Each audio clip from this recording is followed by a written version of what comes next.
Good morning.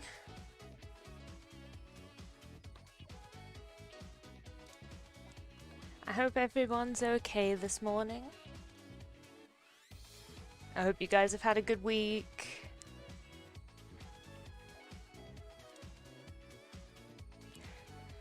There's all my roll for good stuff. It's a little bit, or it's a lot. It's gonna be like, it's a little bit a lot, but that doesn't really make much sense. And got a lot of things a brewing.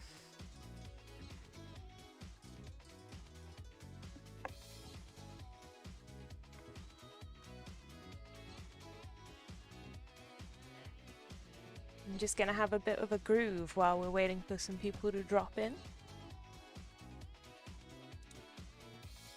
But I'm excited to continue some more of these graphics. And I think I'm going to start a new one, so that should be fun. Because I've got to do 3. One is done. The second that I was doing last week is still where I left it, but it's like, it's in a place where I just need to get into the nitty gritty, and I'm not entirely sure how interesting that will be on stream, or how much of a conversation I'm going to be able to hold. So I think it would be good to start the last one, because I've got some ideas. This one's probably going to look the most different, and it's going to require me drawing some stuff out in Illustrator before I start animating. And I think that could be fun to do on stream, because I can get everybody's ideas and thoughts, and generally vibe. Good morning, Penguin Queen. How are you doing? Good morning, Tal. Same to you. I hope you're both doing good.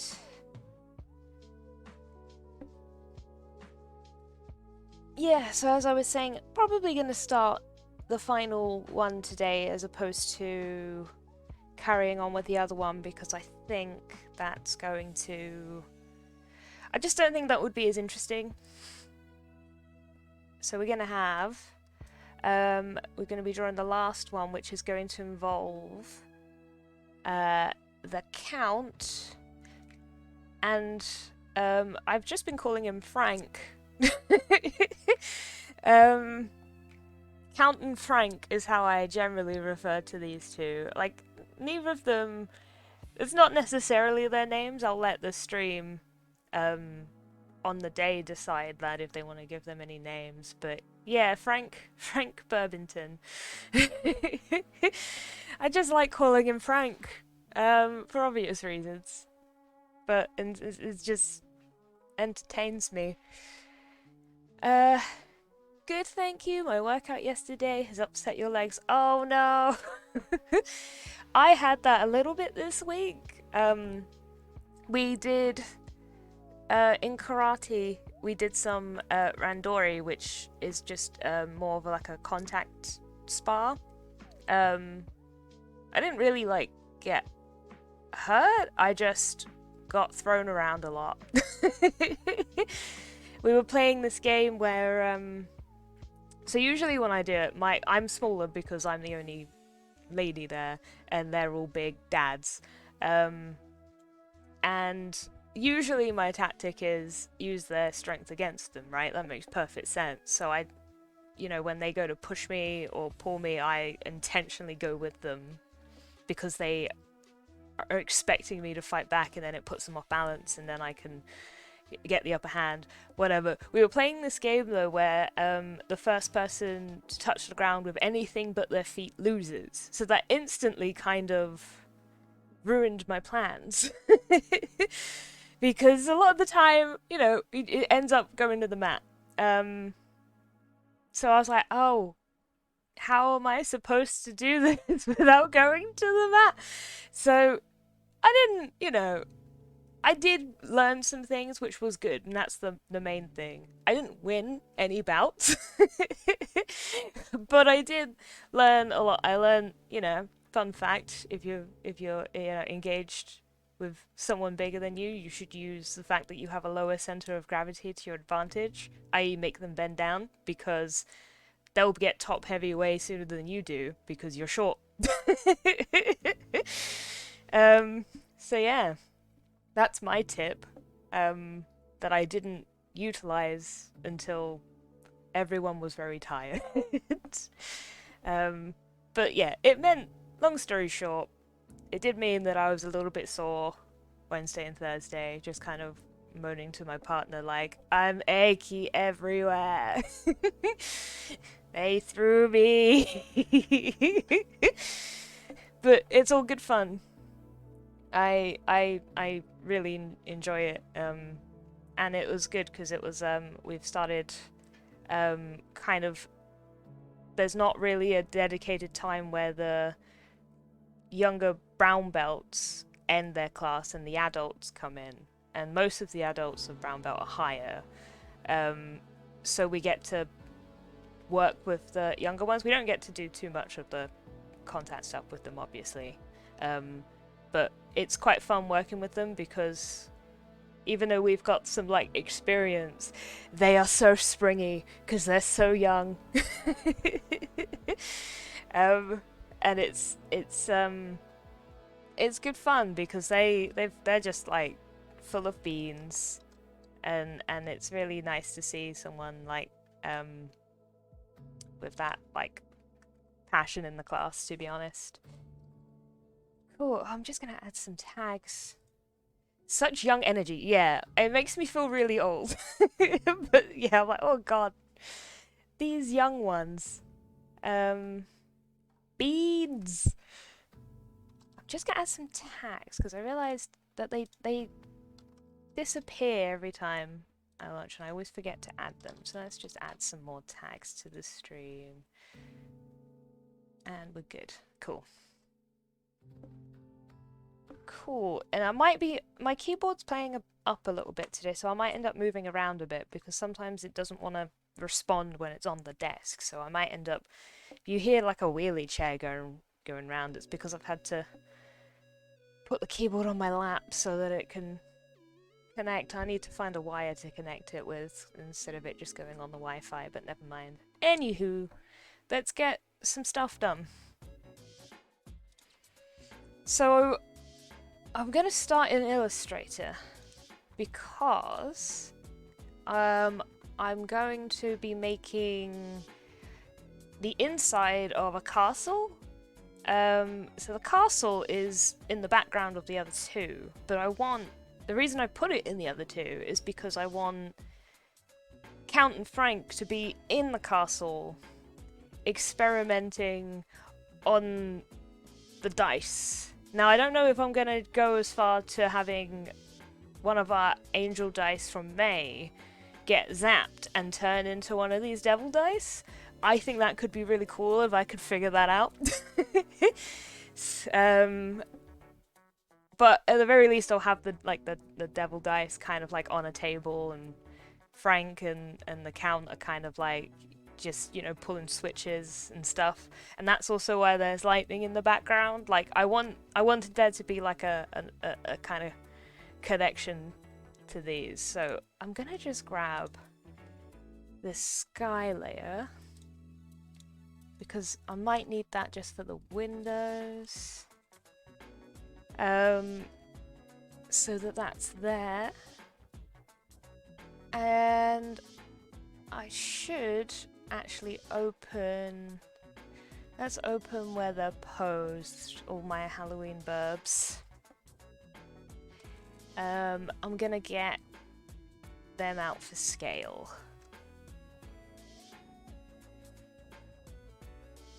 So they're gonna need to be a bit smaller in shot. Maybe a bit smaller still, but we'll see how it goes. So I'm gonna have...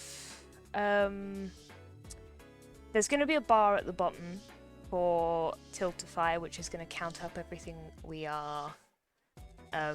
made and whoever's donated. So I'm gonna leave quite a bit of space at the bottom for that, and obviously for things to be written like "Be right back." So this castle, let's just go in and make the floor my darkest color for now. I might change it because it might. I don't want it to clash too much because obviously they've got a lot of this purple in them. And then if I put the sky on a different layer, I think that will work out better for me.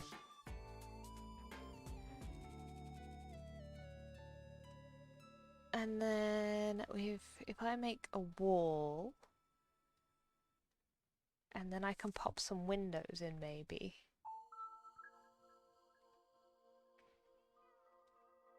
We'll see if that looks good. Because I've not had a lot of time to experiment with it. Actually, I think I should use a square. So I'm going to be doing a lot of the experimenting here. And I'm always very happy to have input if you guys come up with a plan, you think like, oh, this would look good. Just give a shout and I'll try it out, or, you know, something.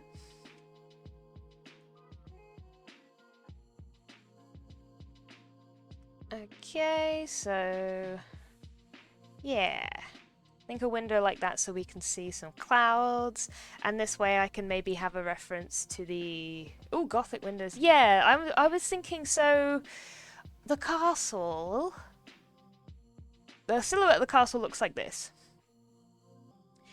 which has got, you know, obviously this very Gothic theme already. So I was thinking they're in this window up here. So maybe I need to make the window a little bit longer. But they're at the top. In my head, that's where they are. So yeah, maybe I could put like, because the window is a lot closer now, so maybe I could put some like detail on it, like some framing and stuff.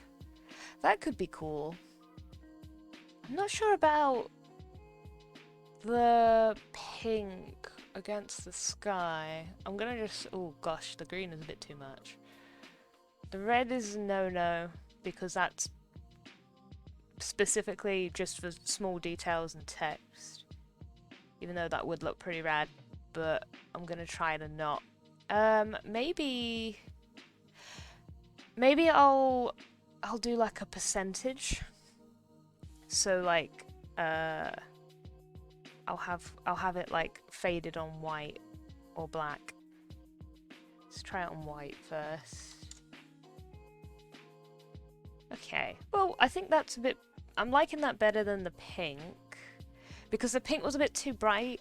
I don't know if anyone agreed, but I just thought it was a little bit too much. As much as I like that color, that you cannot see anything.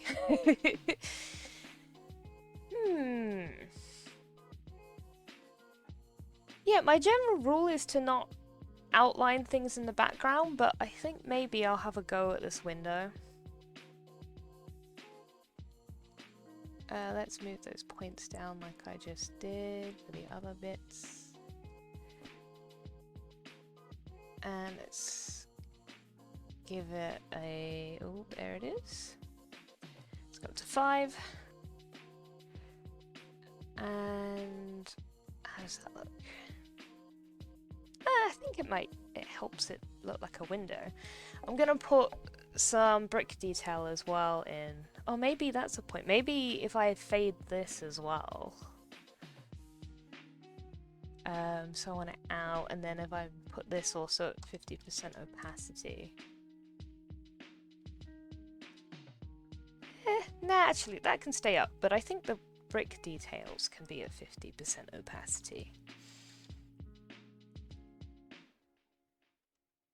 So I want to make like just a wall pattern, and I'll take it into the pattern section in a bit.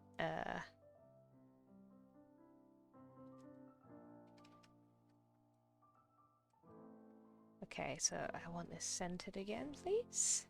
Thank you.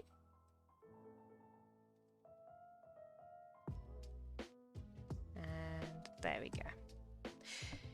Maybe give the window a cross thingy that goes across the, so like panes, do you mean, Tal?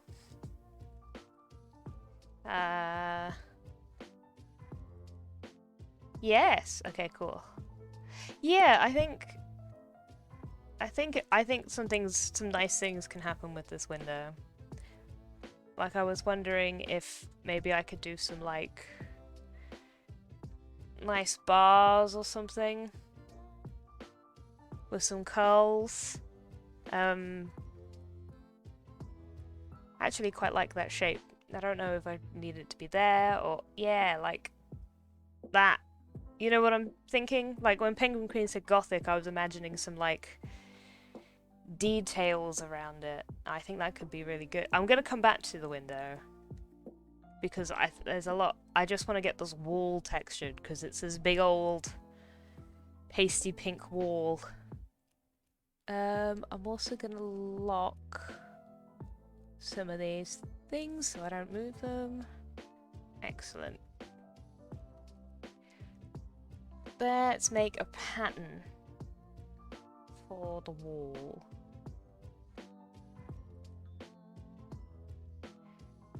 Cool. Okay, so I think I want a little bit of a gap between things now.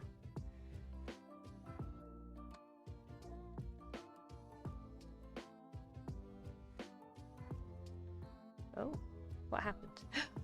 It went away. No! Come back, pattern. I wasn't done with you.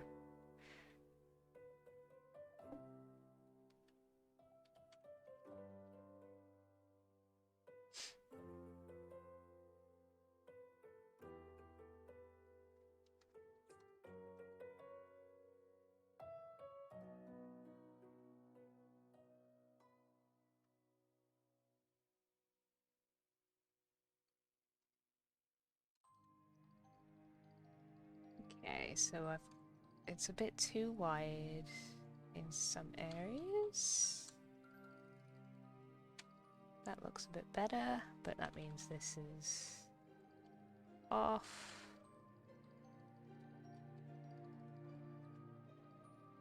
Okay.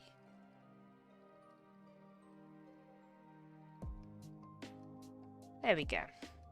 So now that's got the bricks in place.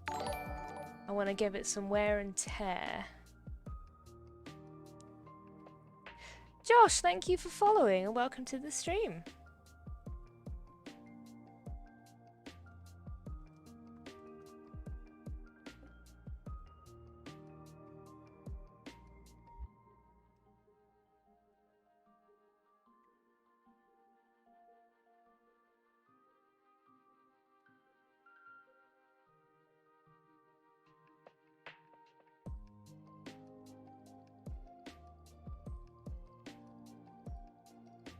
So I just think it would be less distracting if the wall, if the lines weren't complete.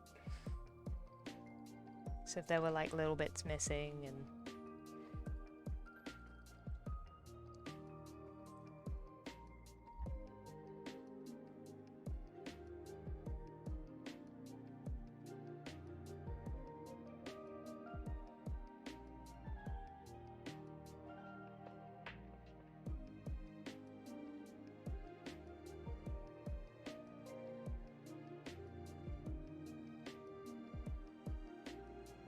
KH Lo-Fi, hell yeah, the music is Game Chops.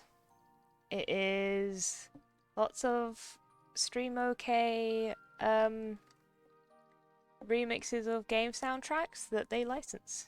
It's fantastic, and I recommend checking them out.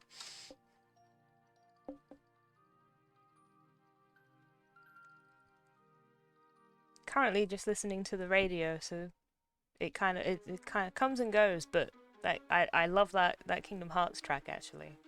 There's some Final Fantasy VII ones as well that are pretty banging.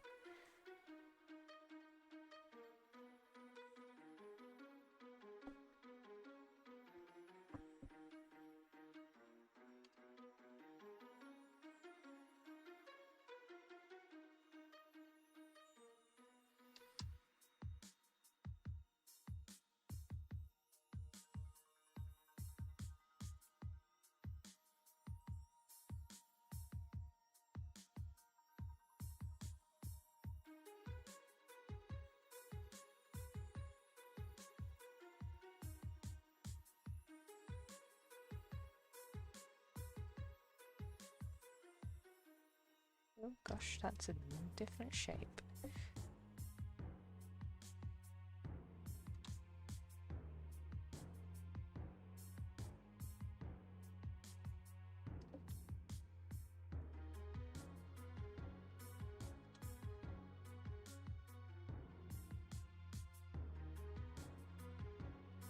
Cool.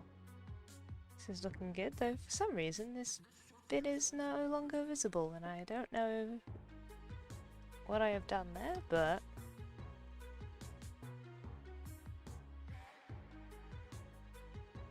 Oh, I thought I copied it. Let's make sure I actually do.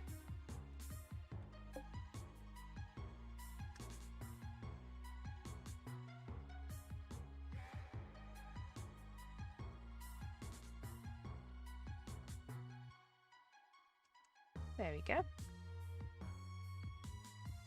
Yeah, I think that just looks a little bit more interesting when it's got some breaks in it than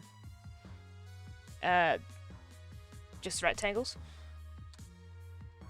So now, if I duplicate the wall, and instead I set the fill to my new pan, we've got some bricks, which I think need to come down a little bit.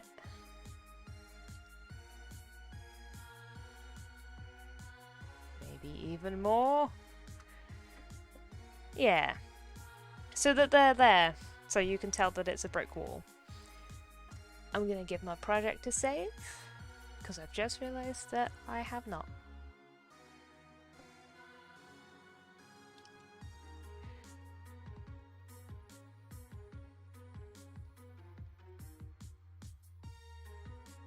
Cool. But I mean, yeah, so what you missed from the start, Josh, is we're creating the last splash screen, which includes the Count and Frank. They're going to be inside a castle, experimenting on the dice. If I can get what I want done, I would like them to turn the angel dice from last time into our funky little demon dice up here, and then they fly away. All the while, like, what I'm imagining in my head is that oh gosh, everything's open. Is that Frank is pulling the levers and the Count's kind of just sitting back drinking wine. So they're kind of in here at the moment for scale as I draw the background. But now that I'm thinking of it, I should probably put Frank over here, so I can put a lever over here. Count can be by the window. And then we need some sort of scientific looking table. Like, I don't want to go full like Frankenstein experiment with the whole straps and everything. That looks a bit violent. I just want a table which might be green to keep the colours in. Yeah, never go full Frankenstein. Let's pop a table in, and we can maybe put some sciencey things on it.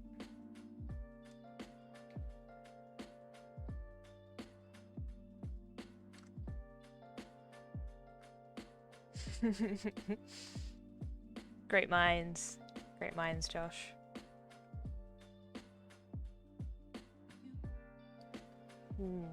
Maybe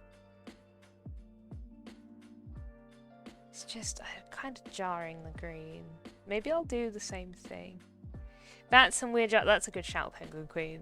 In my head, I had like weird shaped bottles, but I think vats and jars are great because I can put stuff in it. Like I could put like an eye that blinks, and brains. Oh gosh, I love it.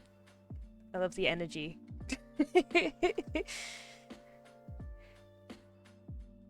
Let's darken this tape. Yeah, I want it to look super spooky. Yeah, that works a bit better. That's less jarring on the eye.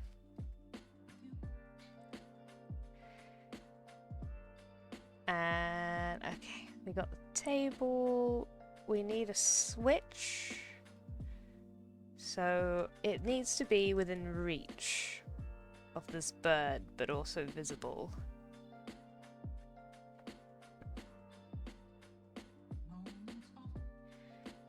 This is super on topic for the game, for the last game of the night. Yeah! Well, I don't know much about it, but great. I'm hopeful. I'm glad that it is. It means there's definitely, you know, the screen will definitely have a use.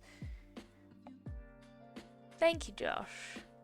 I think it's, you know, the Roll for Good stuff is fantastic. I think everyone's fantastic. I mean, last time, in May, we raised 3,580, which was insane and quite fun. Not because everyone was panicking. That would be lying if I said that wasn't quite kind of funny. But in a good way, because everyone was just so overwhelmed. It was really like nice to see. 3 grooves and fun place, such a good setting. Ooh, I'm very excited to see what people have planned. I think maybe I'll just leave it this for now. As in, there will be a switch. I need to make sure it will actually be a switch and not a square. But this is something's gonna go here.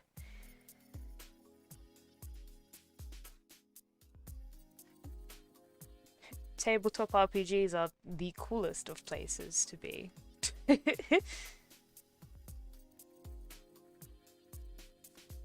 Yeah, I think it was great. Like, we had consistently through the entire 2 days 50 viewers or more. I don't remember it really dropping too much, which was that was the part that I found pretty insane, was the consistency of the viewers. That was what blew me away as well. Because you'd think there'd be like a busy period and like a quiet period during the day, because it was like 12 till 12. It wasn't a short stream. We were first in tabletop RPGs and like 7th in D. That's mad! 500 different viewers. Holy crap! I didn't know that. That's incredible. Yeah, like that. That's pretty astounding. It would be great if we could do that again. We get to look at, yes. Oh gosh. Oh, I love looking at like stream data and stuff. It's very cool.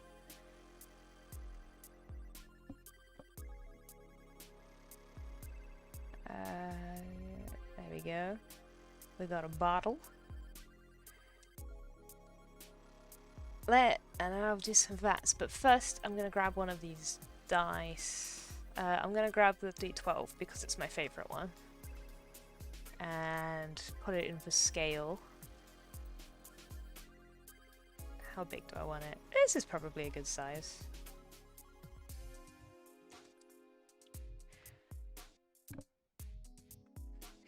Yeah, oh gosh, don't ask how big I've drawn everything over here. It's colossal. When you work on video, you tend to draw things a lot bigger than you need them, because it saves a lot of aggravation down the line. Goodness me. You only draw something too small once. That's all I can say.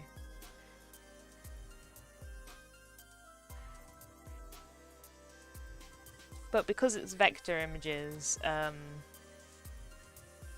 it means that it doesn't really matter, because I can scale it up and down and nothing bad's gonna happen to it, and it just makes me feel great. When I'm working with pixels, I'm just like, oh no, this could be wrong.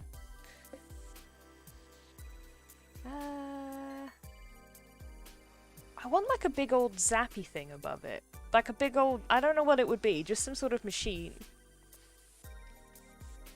Oh, Nightbot! Nightbot's doing my links. Good, it wasn't doing it last week. Excellent. At least I didn't see it do it. It was doing my links, it wasn't doing the roll for good links. I'm glad.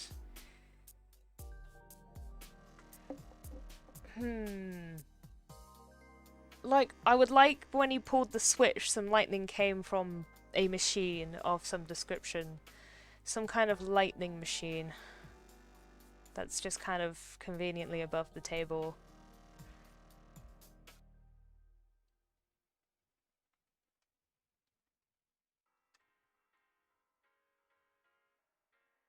Like a big old, I don't know, like a extractor fan looking thing, I guess.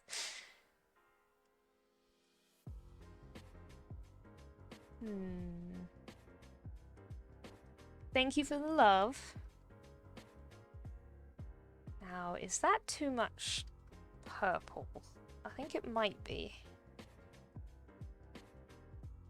I think it's time to use a different purple. I think I like that one. Or could the window be open and lightning coming through the rod? Ooh! And a rod to conduct it, and the lever opens the roof window.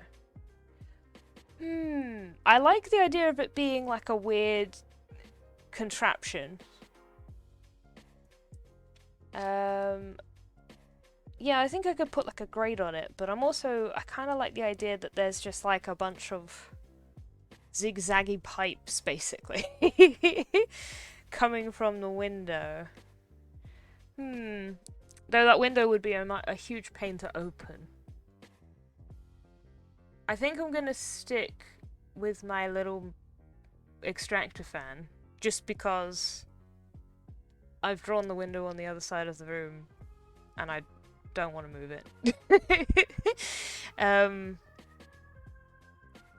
But I like the idea. I think I'm gonna put, and I like your idea of putting something else on it, Josh. I think I'll put like a grate on this, and maybe I'll have some zigzaggy pipes along the side so that I've got that whole thing going on.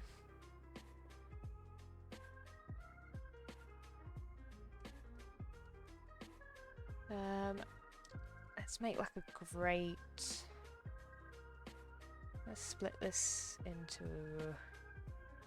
Nope, not that way. That way. And then we can have some, not squares, some circles for like screws.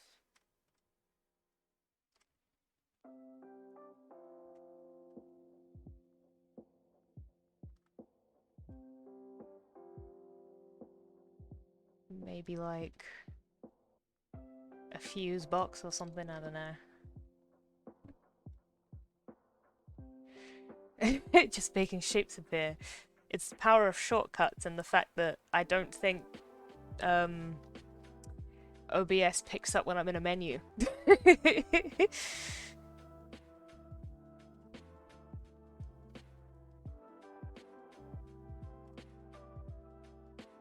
we go, we got this panel.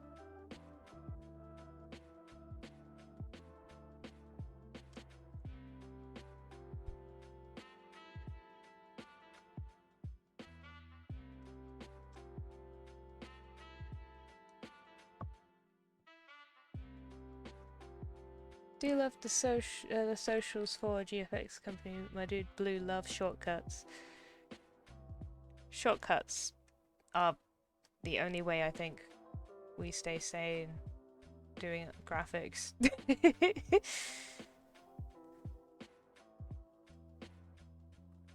If I had to like manually push a lot of the buttons, I'd just be very upset.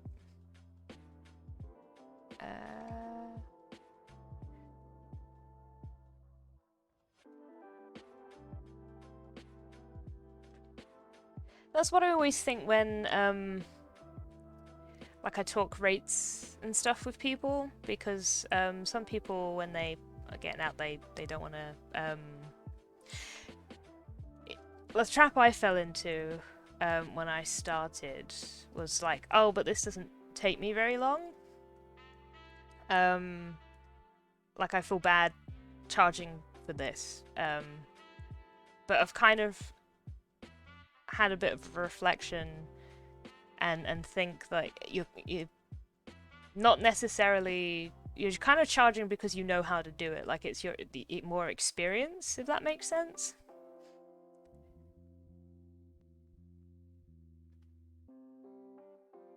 I think it's on the job, because do you love shortcuts?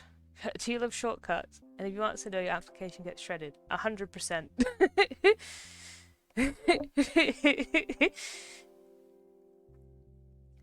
Just gonna get rid of that. Control X you out of existence. You have a little funny story. What is your funny story, Josh?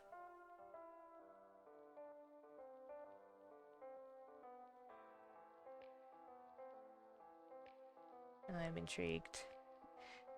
A huge commercial slip liner, millions of pounds, and it won't start. Oh gosh. Oh no. I shouldn't laugh. But I kind of, you know, I'm gonna. Huge. Oh. And it won't. Why? Why won't it start? What happened? What did they do? Sash not do?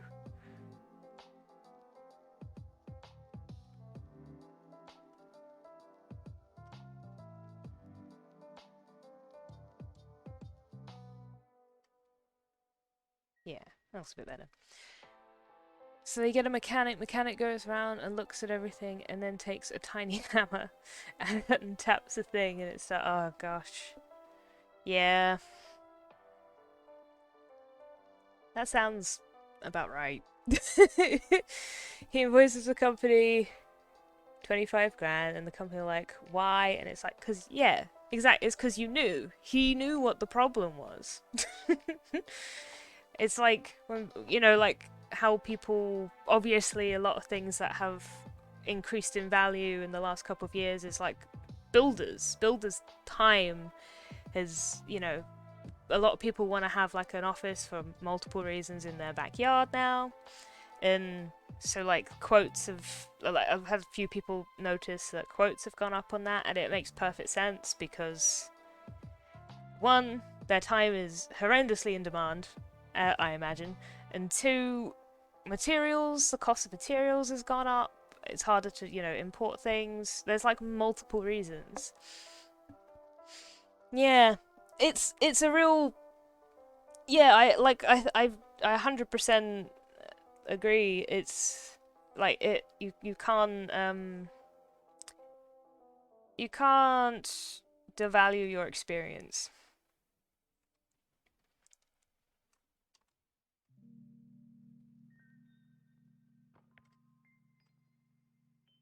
It's like, you know the thing, and you know, that kind of thing is worth worth the pay, even if it takes you a short amount of time. I like, this is starting to look a bit Howl's Moving Castle-esque. I kind of like how it looks like a weird spider on the roof. And it's got little eyes. Oh no, I've given it a face. Well, it's definitely a face now.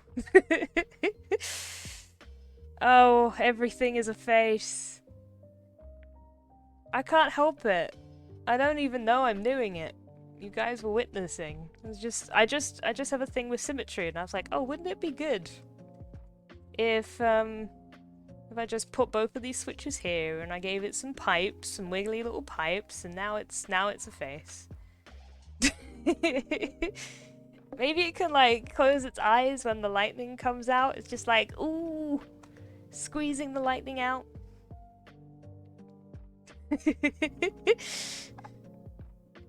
Yeah. It's a weird mechanical spider now. That's it. Just a mechanical spider.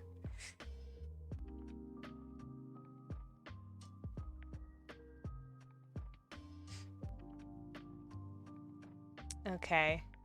I'm happy with this mechanical spider. I've got to do the switch a bit more with the table. I know I apologize for kind of starting one thing and then moving on to another thing. I've got a very sporadic workflow, but I'm trying to remember all of your comments.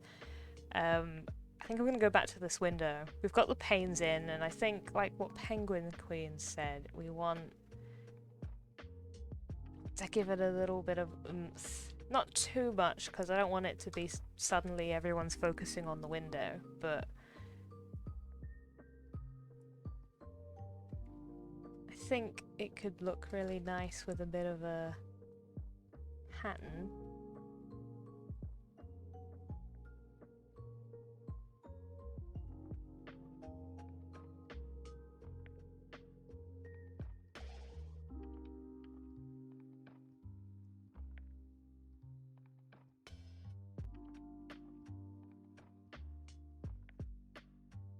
And hopefully I won't accidentally give the window a face. Because the window is going to serve a very important purpose, and that's to connect the other two windows, or the other two screens. So you'll see at some point I would like to allude to Ghost and Pumpkin Boy and the witch and their pet. So what I did in one of them is I just had the witch and the werewolf kind of fly by on the broomstick. They're very subtle in the first one. I don't know how many people are going to notice them, but it is kind of on loop in the background, so there is time. But I don't know what I'm doing with Pumpkin Boy and Ghost, because Pumpkin Boy, in my head, obviously the stream is free to make their own canon as well as me. I just create a story when I create it. In my head, Pumpkin Boy is the only one who isn't supernatural. He is just a bird in a pumpkin costume and doesn't really realize that everybody else is some sort of monster. So it may just be that I use the ghost. Like maybe the ghost floats past the window, because the ghost could float past the window.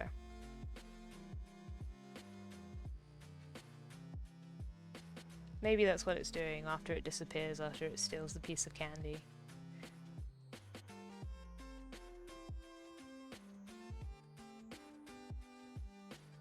Yeah, I like this, just like a little pretty frame going around the window. And then I might just do like a similar shape on the bottom.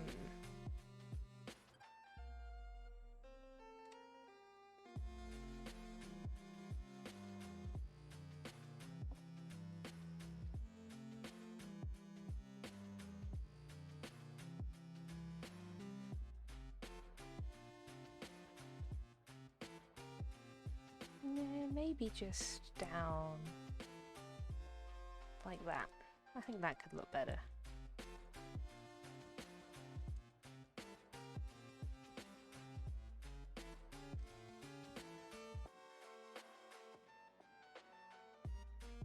Yeah, let's go with that.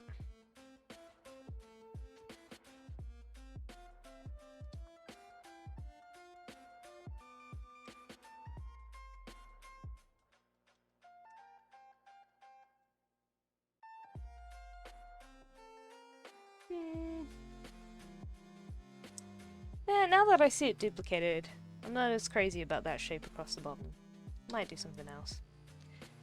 Away with you!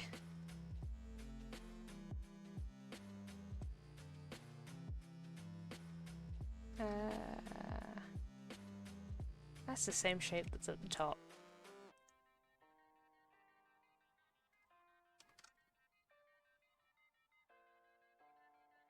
Oh, yeah, yeah, yeah. I got it. Just like that.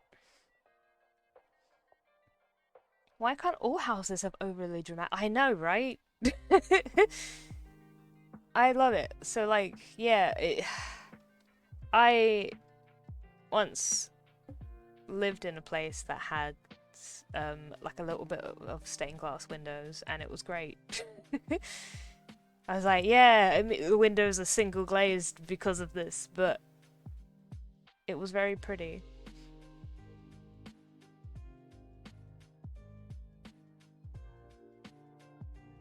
Yep, it was very much style over substance. It was very cold.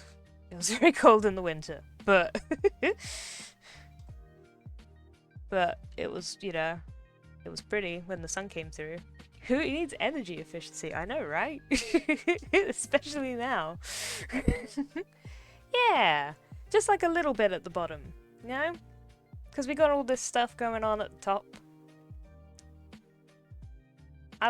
I think that looks good.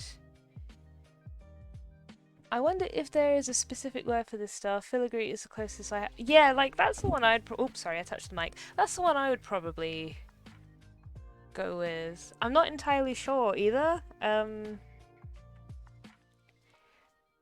Because when I think of this, especially in animation, I always think of an old animator called Lottie Reiniger, who did a lot of really nice paper puppet animation, and it was usually fairy tale-esque. I highly recommend looking her up if you don't know what I'm talking about. It's very old school.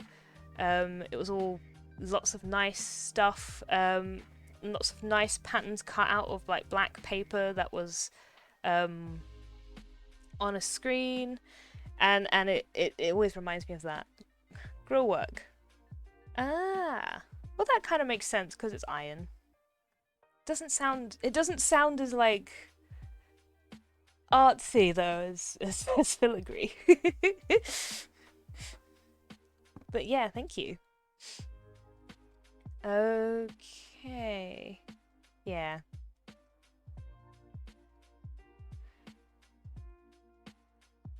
Ah, yeah, spiders do need that.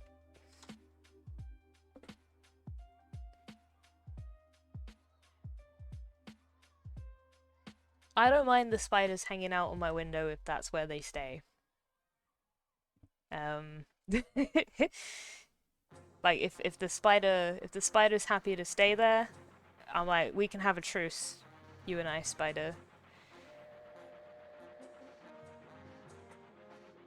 If my brain is broken, if I need to know something and I need to find out. Yeah, I get it. It's like, ugh, it just kind of sticks with you. Get spooded, yeah. Like if they come too near me, I'm like, okay, I'm gonna take you back outside.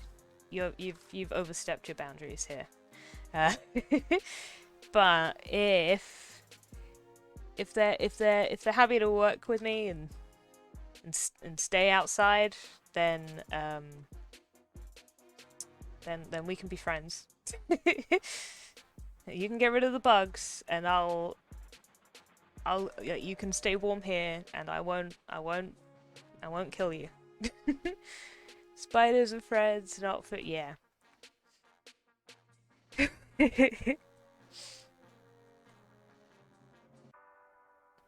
Yeah, I'm not sure I could, like, I can't handle big spiders. I can handle the spiders we have over here, because I wouldn't say, well, I have this, so I'm not, like, super afraid, it's just, you know, I have this, a spider is in my vicinity, like, if they just appear, and then after the initial shock, I'll get over it. So I'm not, like, super afraid. But I don't think I could hack. Where's that red dot there? Is it because of the layer? Be gone, red dot.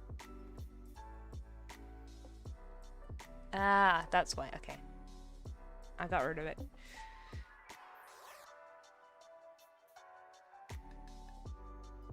Let's give these jars a bit of tint. And then I want to put an eyeball in this big one. I would like a blinking eyeball.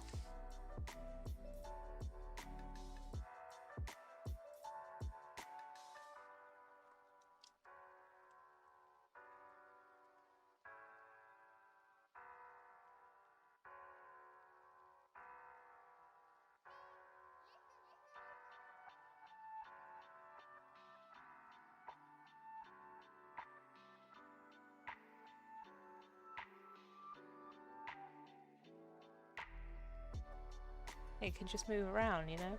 I think it would be very cute. Kind of creepy, but also kind of cute. I don't know whether or not to give it eyelashes.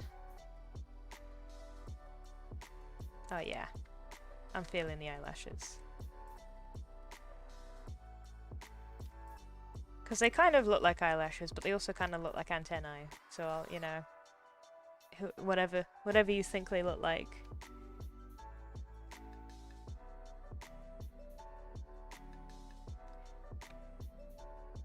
Floating in liquid or just floating? I think in liquid. I think that would be probably what I'm after.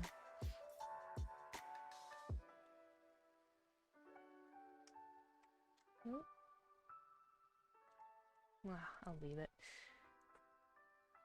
Oh my god, it is! I didn't even consider that. It's like a little babby. We won't. It's, you know. It's. I mean, it's for copyright reasons. It's a floating eyeball.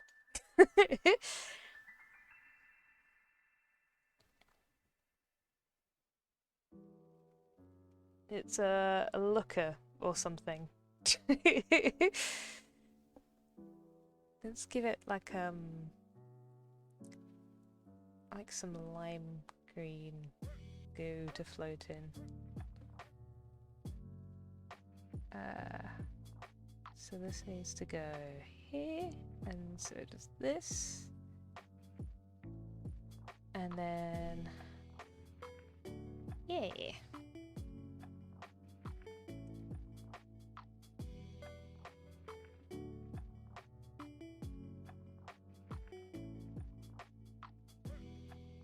Nope, not squares. I would like circles. I like little bubbles.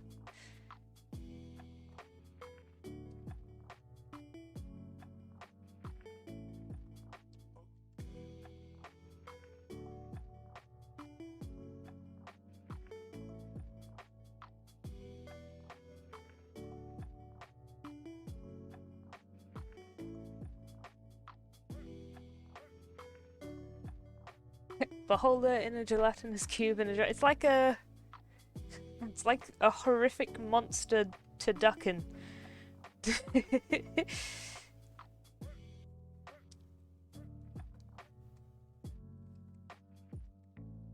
There we go. I like it. Though I might make those bubbles a different. Let's just see what they look like as a darker colour. Yeah, I'll keep them darker. We've got this eye thing going on. That could be a lot of fun.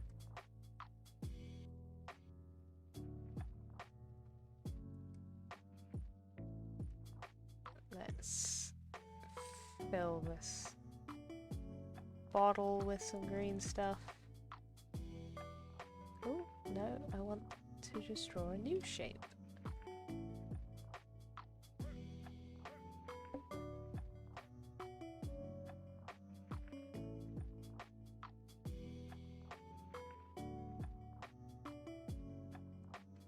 There we go. I feel like I need like another little bit here. I could put like a test tube or something. A wine... Yeah, that's a good idea. I will pop the wine bottle nearer the Count because then maybe he can interact with it.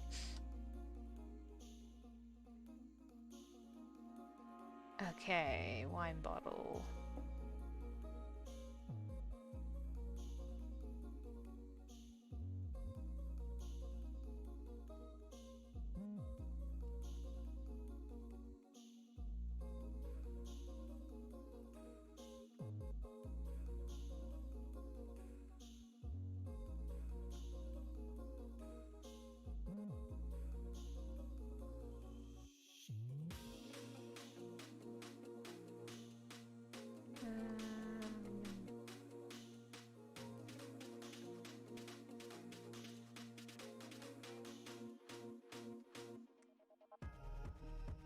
I like to imagine it's caused many failed experiments. That would be pretty fun, actually. Like Frank is a detailed scientist and is always like measuring everything out, but the Count just keeps spilling wine into everything.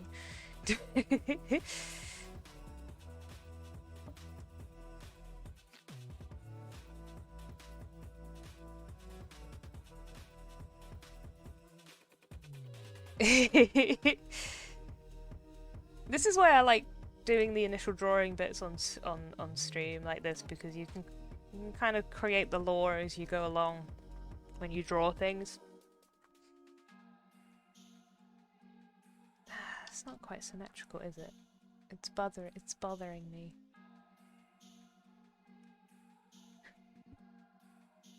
Like the recipe for duck with whiskey. I'm not sure what that recipe is, but it sounds pretty simple.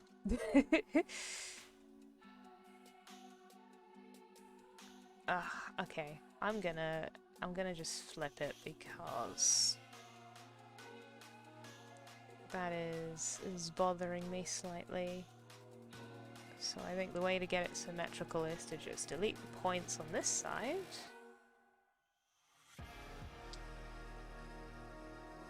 And then flip it.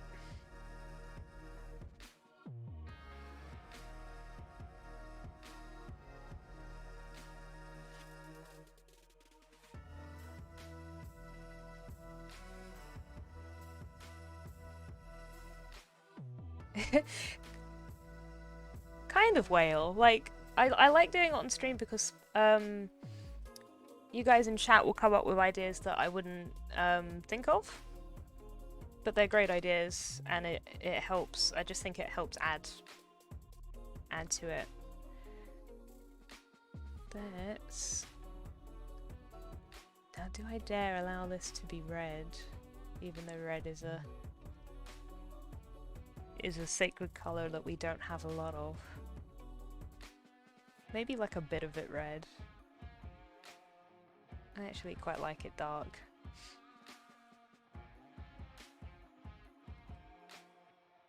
Maybe we give it a red label. Yep, you and I have the same idea again, Josh. Yeah.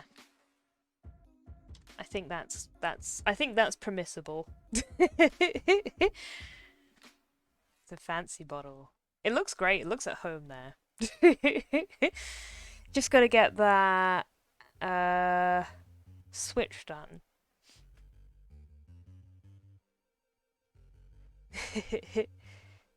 Thank you. I like how this is shaping up. I think this looks good.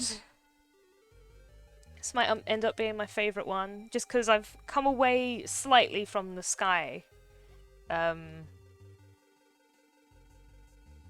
But it's like, I feel like it's fine because it was hinted at in the other ones, and because I think this one would look best in the evening. Obviously the producers and coordinators can have final say on that, but if it looks good with the final game, I just think it would be good to have it at the end, because the castle's been in the background then the entire day, and then at the last game you go into the castle, and it's you know,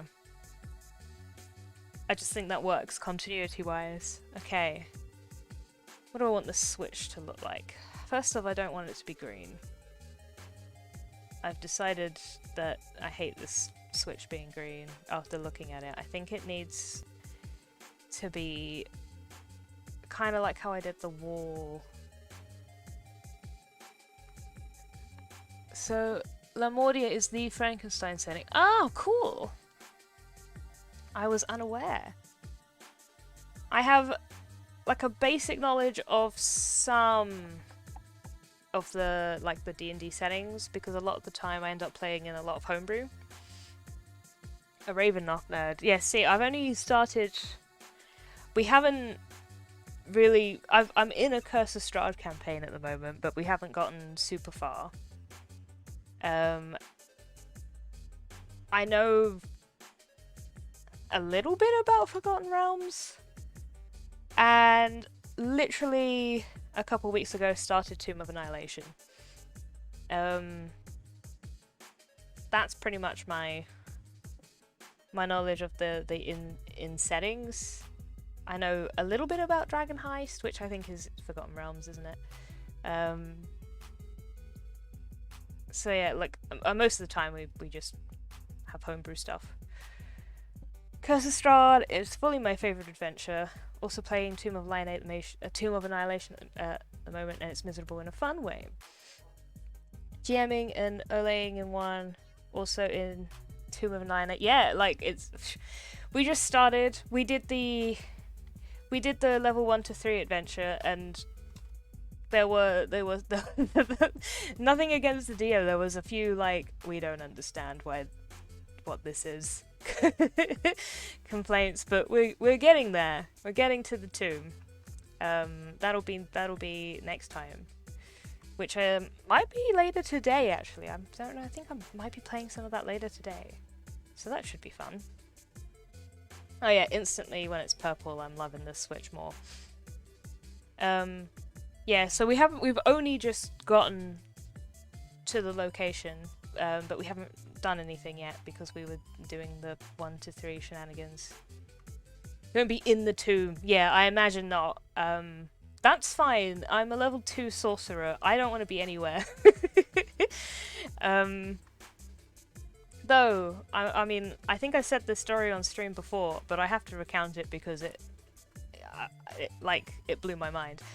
I am playing a wild sorcerer. And so it's the first time I played a sorcerer as well. I feel like I should just say. And no, like a wild magic, so wild surges, not the clericy one, the closest to the Fae, I would say, like Fae bloodlines. So because of that like connection to the Fae, I wrote in that I was lucky. I'm a tiefling, so I thought, okay, so my parents could be elves. Oh gosh, that went weird. So I'm like this lucky tiefling who has these elf parents who love him very much, and he's going off to like meet his potential after his mum has been training him. It's just like a little precious bean. And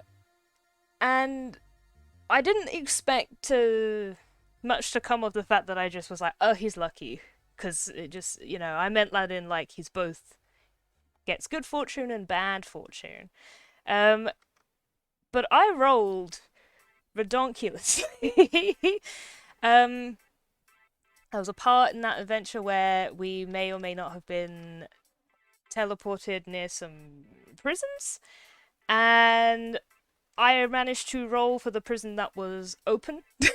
So everybody else was in a locked door, and I was like, oh cool, where am I? Oh no, everyone else is trapped. I don't know how to help you with that. And then we triggered a very outrageous combat for a level 1 character. I won't go too into detail because I don't want to give too many spoilers for the 1 to 3 adventure, but it was silly. I don't think you're supposed to fight that. You're definitely supposed to run. And I had a wild surge after trying to set something on fire, and I rolled on the table and it said every creature within 30 feet of you turns invisible. And we looked at the map, and everyone, all of the party and all of the monsters were all within 30 feet of me. So everyone suddenly turned invisible. This was at the start. I hadn't actually told the other characters in character that I had wild magic capabilities. And says, by the way, magic things happen sometimes. Hadn't had to have that conversation. Suddenly everyone was invisible. I was the only one who knew why. Everyone was like, what's happened? We were just like, let's just open this chest and go. So we did, because we didn't know where the enemies were, which they were outrageous guys. They were like a CR level 2. We were level 1, and there were 2 of them. It was not good. But yeah, like we were just like, oh okay, we'll just take this stuff out of this chest and run. And we did, and that was how we aced the encounter, through sheer blind luck on a roll. Also, fun fact, that was rolling a 69 on a dice as well, so nice. It was all sorts of fun, and yeah, I'm hooked now. I was like, oh my god, I don't know how I'm gonna top that. It's like session 1, and I don't think I can have a crazy or wild encounter. I just, I mean, hopefully I do. I'd like it to get crazier. That's when D&D's like, yeah, like when it's like, I just wasn't expecting that. Uh, hmm. I think I'm gonna swap those colors around and put red on the stripes. Secret red. Yeah. That I think works better for me. Because I would like it to be more visible. Cool. Yeah, and yeah, I'm hooked on that sorcerer now. I love him. Cool. I think this is looking pretty good now, guys. What do you think? I don't think I've got really anything else to add. I think I can start moving this into After Effects, unless there was something else. But I think we're good. Got a switch for Frank to pull. We've got a potential wine, but I mean, if I could get the Count to pour that wine, the grill work at the top of the window. Bugs, what's up with it? Is it you just don't like it? It looks incomplete. It looks unsymmetrical. What's up there, Scott? A few wine everywhere. Not symmetrical. Cool. I'll have a look at it.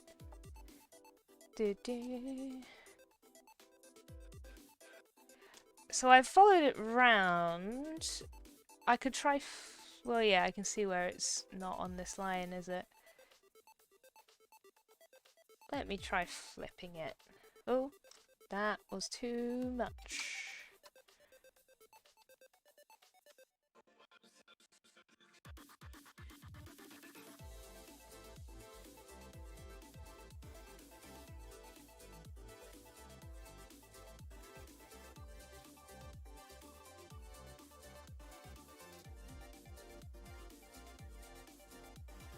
Better? Better or worse? Lovely, excellent. Thank you for pointing that out. Cool, okay. I'm gonna quickly get a refill of tea then, and then I'm gonna start bringing stuff into After Effects and we can begin animating this bad boy. So I recommend that everyone else have a stretch, get some tea, or whatever your beverage of choice is, and I'll be back here in 10. So see you guys in a sec.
I'm back now. I've made some tea. I'm just scarfed down a bicky. Thank you for all the nice stuff in chat. I super appreciate it. Cool, so now I've got to get all of this into After Effects, which is probably the dullest part. And very hard for me to stream because it's across multiple windows. But so I'm just gonna leave you guys for this time being on the Illustrator screen, because I'll jump in and out of there. And then when it's all set up in After Effects, I'll take you guys over. How does that sound? I'll try and be as quick as possible.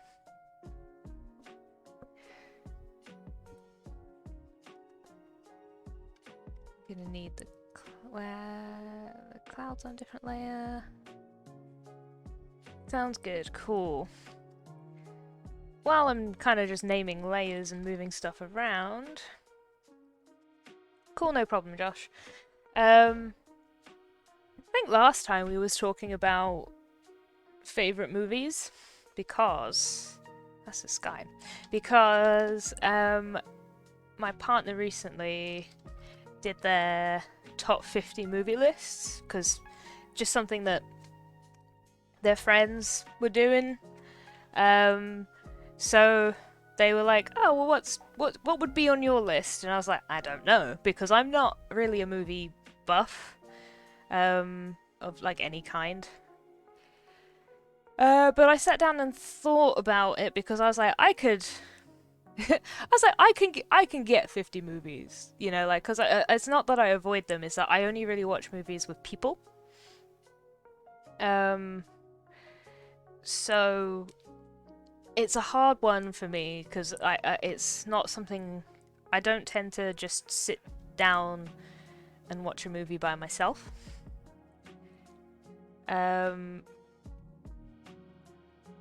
But I was like, I've definitely seen 50. Like, just in, you know, especially if you could probably name 50 if you're a Disney buff, Josh. I don't know if you are, but just Disney alone could probably get you the 20. Pulp Fiction, Fight Club, Shawshank, the 10 F&F movies, and Star Wars movies. That's, oh my gosh, that's a quick list. Mine took a while to come to a conclusion on. But Fast and the Furious. Ah, that's cool. I was like, F&F? I don't know, I'm just gonna slide on by that one. That makes sense. Mine has like an interesting turn. I'd say about half of it is animated. Which is not as much as I thought it would be. I said last week that my number one movie is Shaun of the Dead. I love that movie. It's a kind of a British comedy / zombie movie. What a graphic design person loves that. I know. Oh, honestly, not not as much of a given as you would think.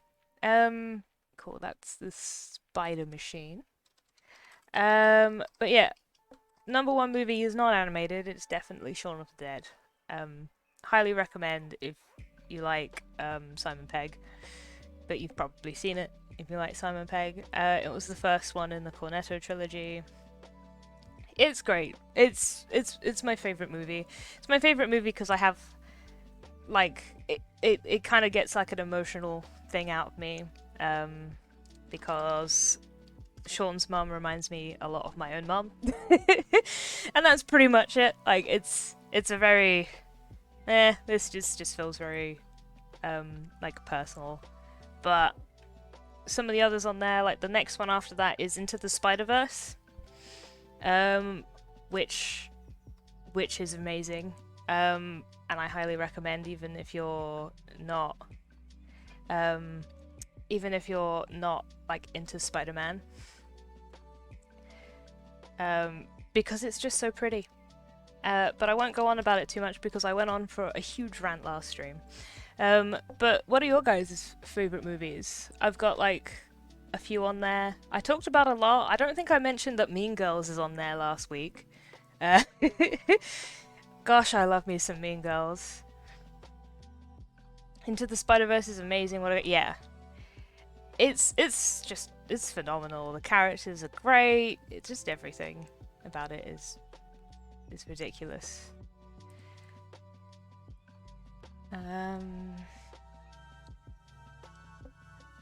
Wally, yes, I remember. Wally is great. I don't think I got to really concur as much. Um, I love how much of Wally is silent. I'm such a fan of that kind of storytelling.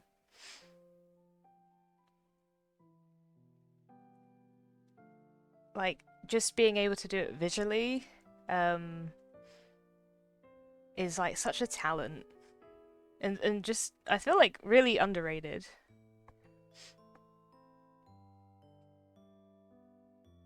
Whale, what is your movie about?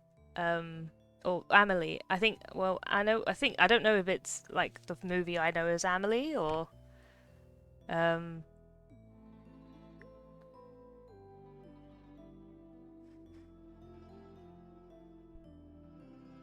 or if it would be a different movie.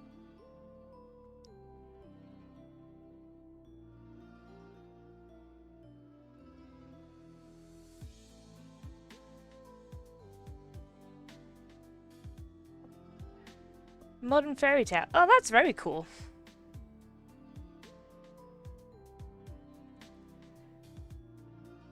Okay, so I need great music too. Ooh, well, that's always a plus, I think. Anything with good music is gonna be. Pan's Labyrinth is in my top 10.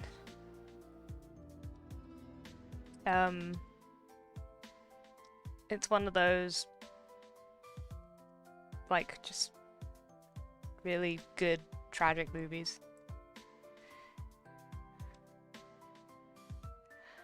Aha! My keyboard was having a bit of a moment, but I think it's okay now.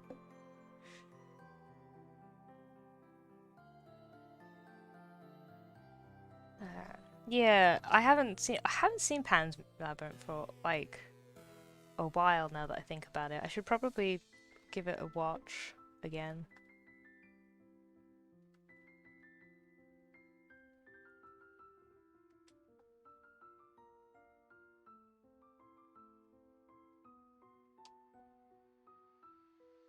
Let's grab these clouds.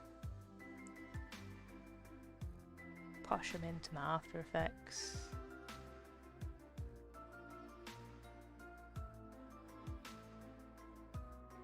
How do I want to pop the spider in? I think I'm going to want to animate him a bit. So let's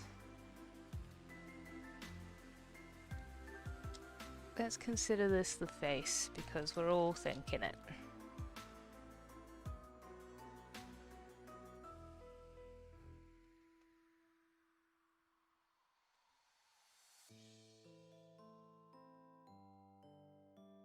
Yeah. And then these are the arms.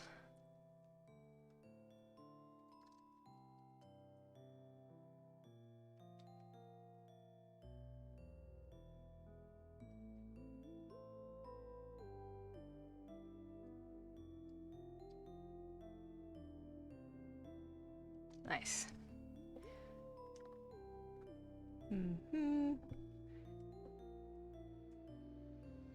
Yeah, I've also got like Halloween themed movies. I've got like Alien on there. I really like the original Alien. Like Alien 2 is also really good. Oh, I really enjoy it. But the original Alien, I think, is the one that I resonated with more.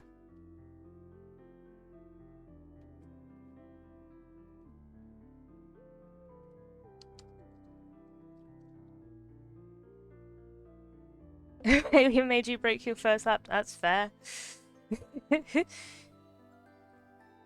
The Woman in Black, the newer version. Is that the one with Daniel Radcliffe, or is there like a newer version? Yes. I remember watching it in uni, but I don't remember much like about it.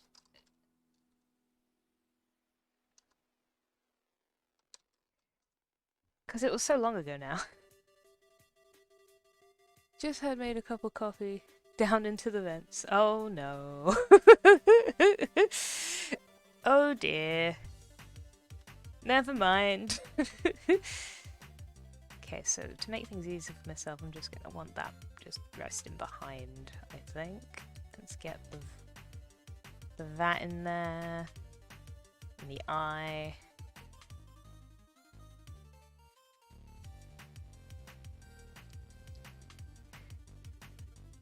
And jaw.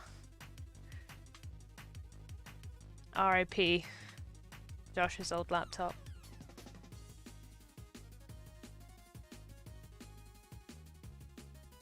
But what a story you have to tell now.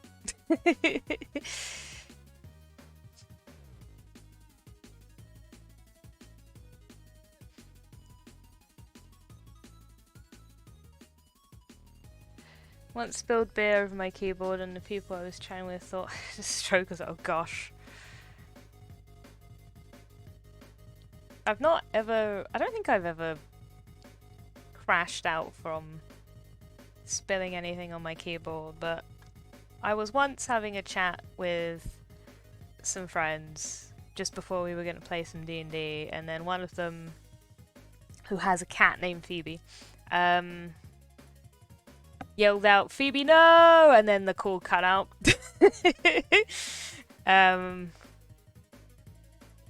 So, I mean, that was a pretty fun time for the rest of us. Not for them, I imagine. What did you do? They didn't return that night. I think Phoebe knocked an entire bowl of like spaghetti bolognese onto the carpet or something, while simultaneously pulling out the wire for the call. Like, Phoebe just ruined everything that evening. It was a funny time.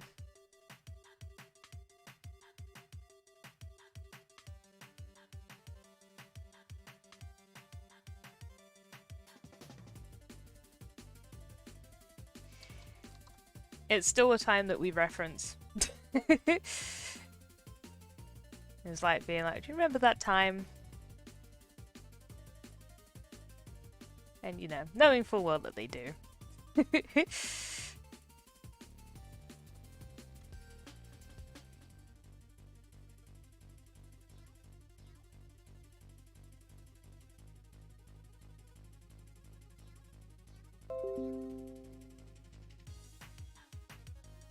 Oh. Apologies for the alert noise.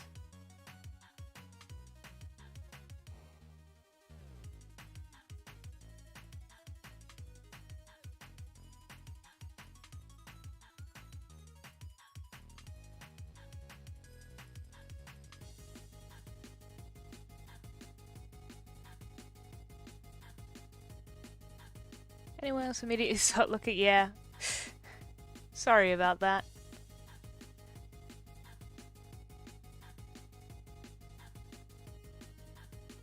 It was me. Oh gosh. I'm trying to organize my layers a bit. There we go. I've almost got everything in. I just need that demon dice, I think. And then I can switch over. Thank you all for bearing with me.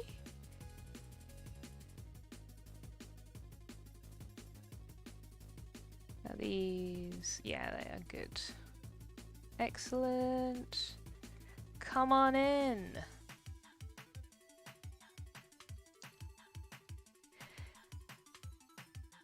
Okay, let's come on over. Here we are. I've got everything in here now. The birds are not posed anymore, but that's fine. Because they're a blank slate. Hold on a second, I need to move my desk around because my keyboard is being a butt.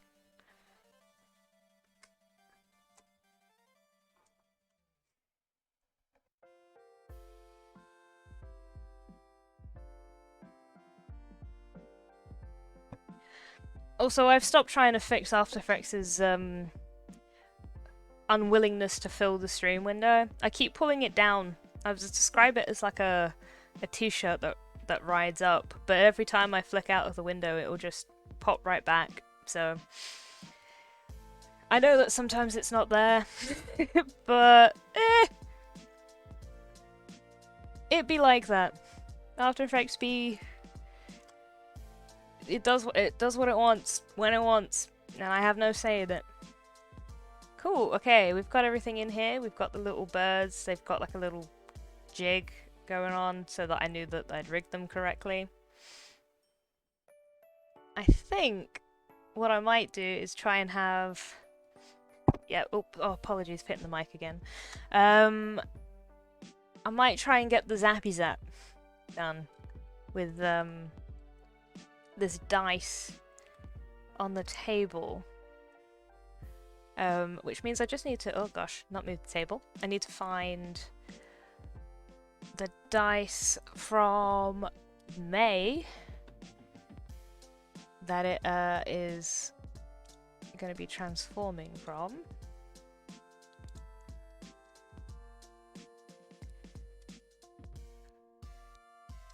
Let's see.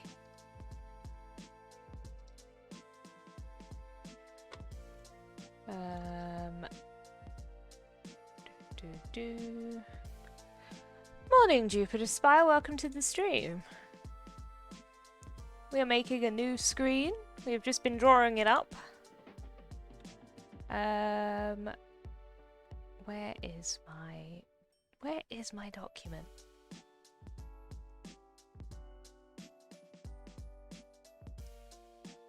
Apologies, I'm just having a bit of a look around in my files, being like, where are my dice gone? They're here somewhere. Aha! There it is. So, let's make sure that it will import correctly. That's fine. The wing's fine. There's some, the way I import sometimes, just so that you kind of know what I'm checking, is sometimes it doesn't import correctly if I don't have them a certain way in Illustrator, so I'm just converting them. Cool. Let's see if that magically works. Yep, we have a massive D12 here. Let's scale that down so it's about the same size as the other one.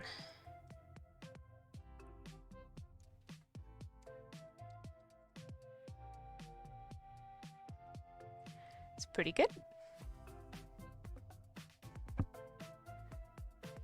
Cool, so maybe, I don't know if every 5 seconds is too much, but we'll start with it changing every 5 seconds.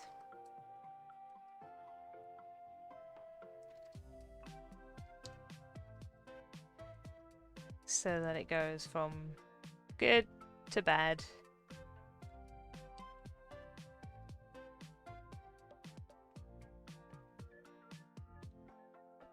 See you in a sec, whale. So I think we just need a little lightning magic here. And I try not to, so I know that to make things look a bit more lightning and you need to have quite fast flashes, but I don't want to, for obvious reasons, put a lot of fast flashes in. So I tend to hold on these flashes a little bit longer than maybe what they should be held on. This also isn't quite in the right place, so I'm going to just fix that while I talk.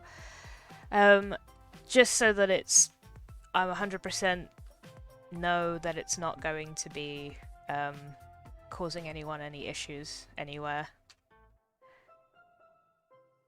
Yeah, we do have a very slow style. Like, when I was doing stuff last week, I knew that things probably should have been faster, but I kind of liked that it was quite slow and mechanical, because I think that's how we do.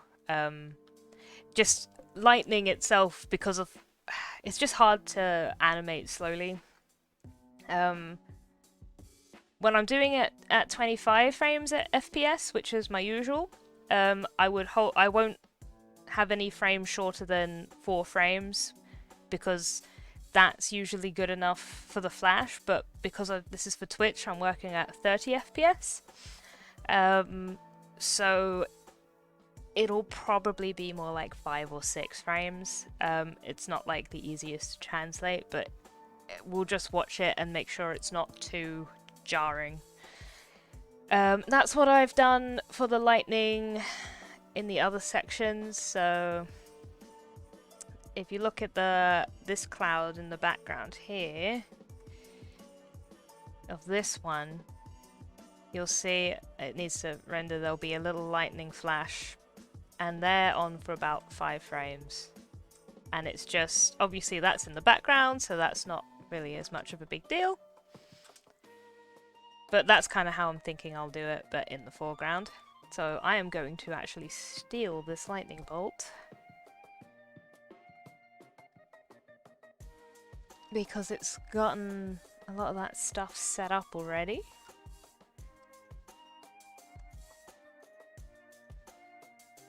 And we will change the colour of it. Sir Witchington and Sir Doggington. Is that what we're going to call them? Doggington doesn't sound good. I'm going to be honest. There's some connotations there that we might not want. And Frank, yeah. Probably not. My brain just did the thing. It's true. It's fine. Like I said, I'm holding out on for the stream for any official names. I have just been. He's just been the werewolf, really, to me. I've drawn. I mean, secret social post coming up, but I've drawn him as Dogue. So I'm assuming that the social team will post that across Twitter or something soon. That was a lot of fun. Did it for the dinner? Yeah, like I think this time it can definitely be more planned with the names. Poe as a stretch, yeah, or something like that. I can't decide what angle I want this to be at. What if I flip it? I think it might be better if I flip it.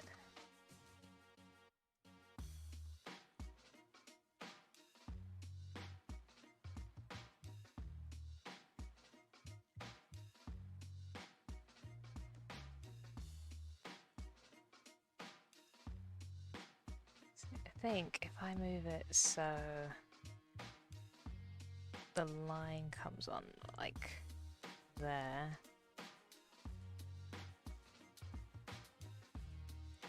So we got a lightning like that, and then I'll add some glows, but for the sake of our color scheme, Eldritch Spoop doesn't actually have any yellow in it, so I'm gonna use green, despite the fact that it's lightning.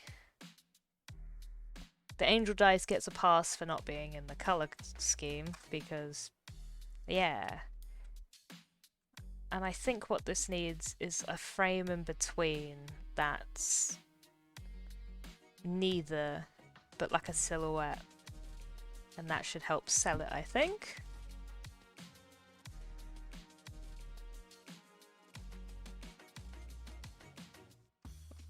Which, if I just extend the lightning one frame either side, we should have room for. Without giving anybody a seizure.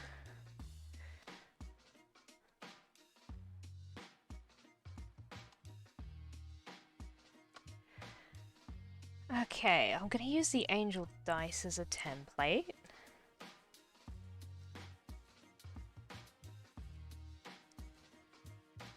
And I'm gonna turn off the wings.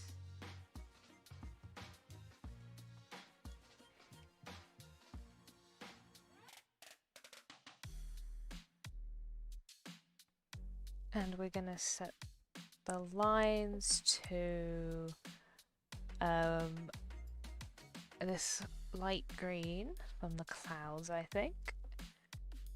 And then maybe this dark purple.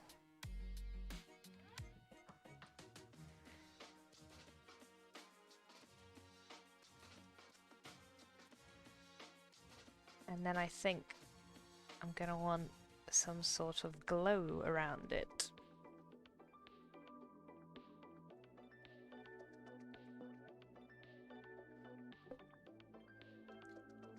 It's all coming together. The magic can start happening. Which sometimes looks a bit weird when I start, but I'm like, gotta trust me. I'll let you know if I've lost my way. Happens sometimes where I'm like, what have I done?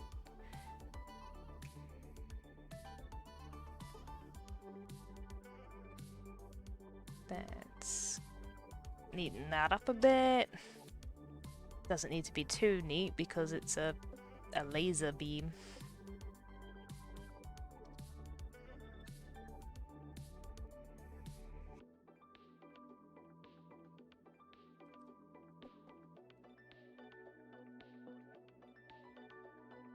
But I like things to be a little bit neater. I know some things look better when they're not symmetrical, and those are the things I find really hard to draw because it's... my initial thing is to just immediately make everything symmetrical.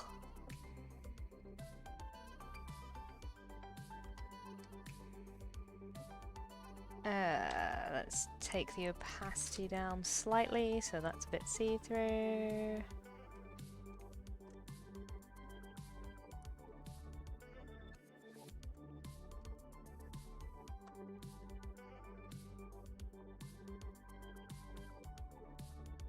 And then we can maybe animate the scale? Though I'll do it with the shape inside in case I want to add something to the lightning bolt.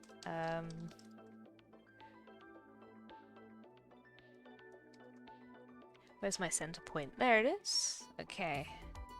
Let's move that in there.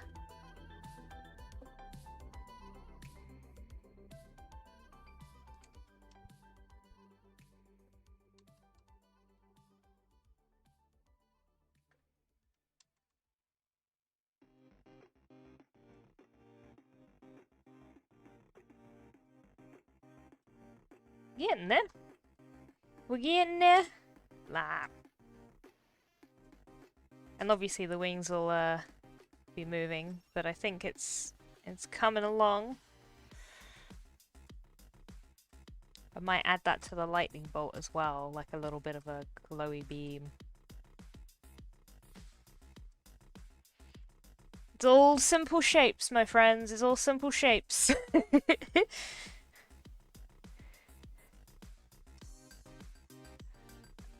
So let's add a glow here as well.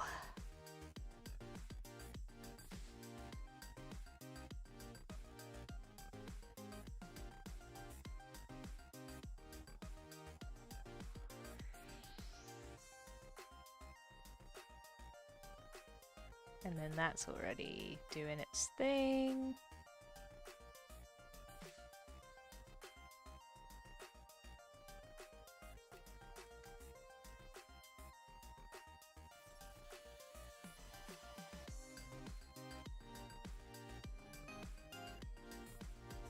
No.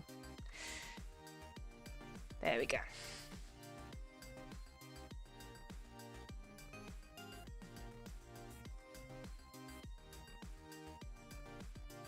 It needs like a pop or something at the end to get rid of the green. Like I think I just need to animate that off slowly. The paths.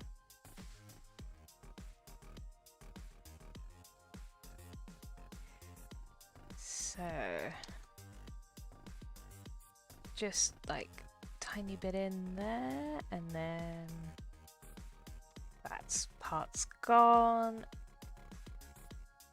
So the lightning bolt disappears there. Cool.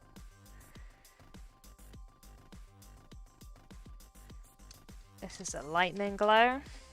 Always name our layers because things get very complicated very quickly if you don't.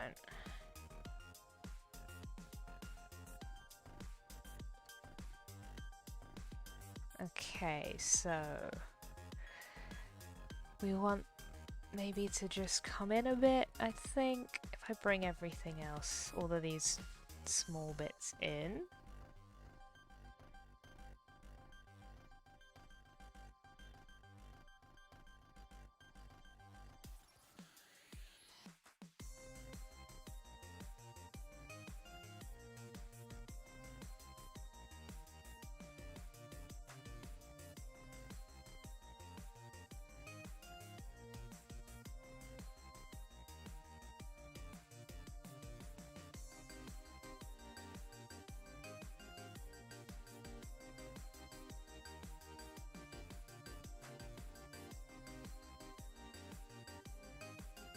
Then I'm gonna want to just match some of these up.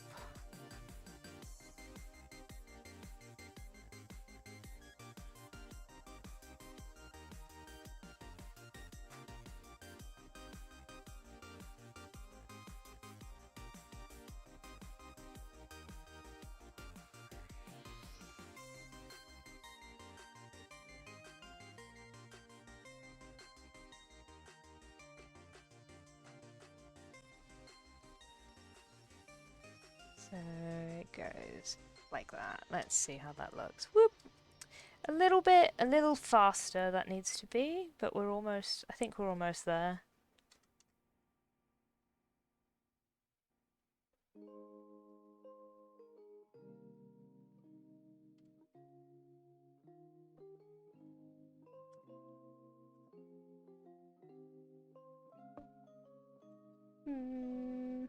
Not feeling it entirely. I just need a pop, maybe.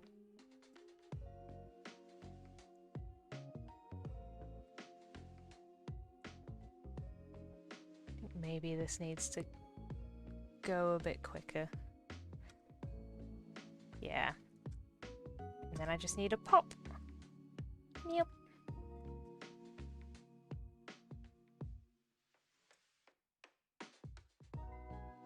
Yeah. Energy.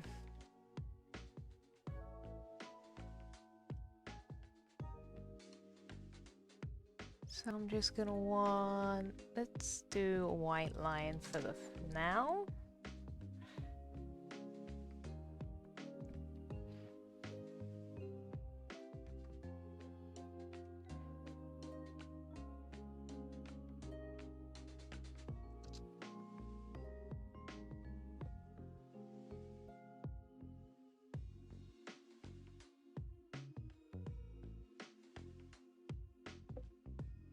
I'm gonna rotate this line and create a star. I think we'll give it 5 points.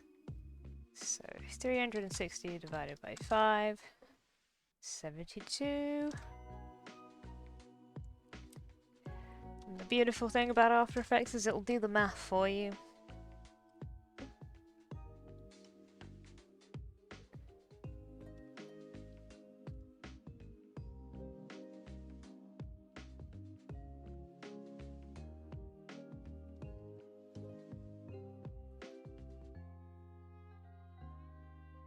Then we can trim the lines back a bit.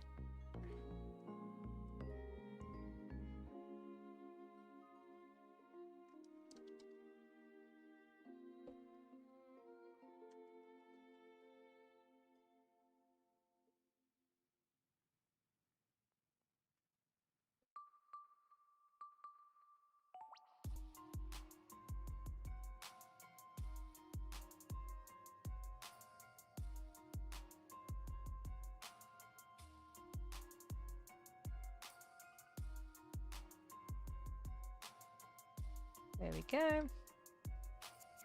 Oh, I want those lines to be rounded, not sharp, so I should have thought of that before I duplicated it. Now I've got to go in and change it in all of them.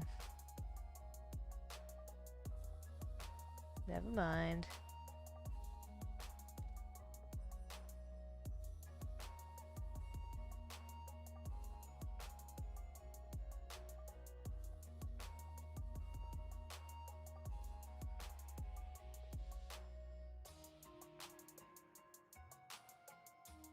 There we go.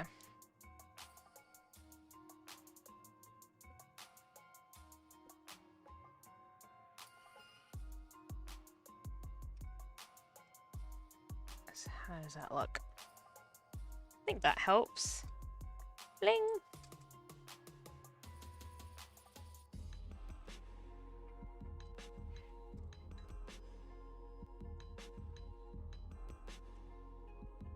I think we just need a bit more. I think what maybe I need now is I need that die to have a bit of a jiggle. I think that's the thing.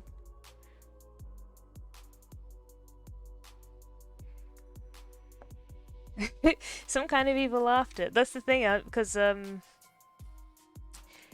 sound is you know, it's going to be whatever's there in the background.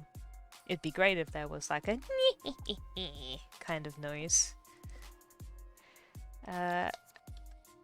D12. No.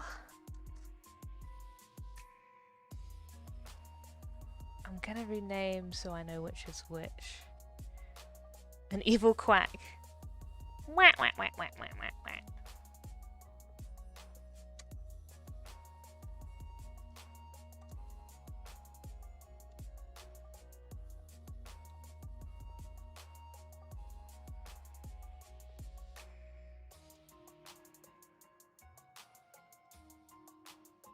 Oh no.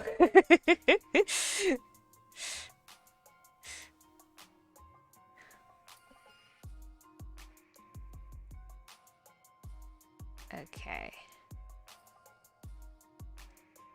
So I'm going to...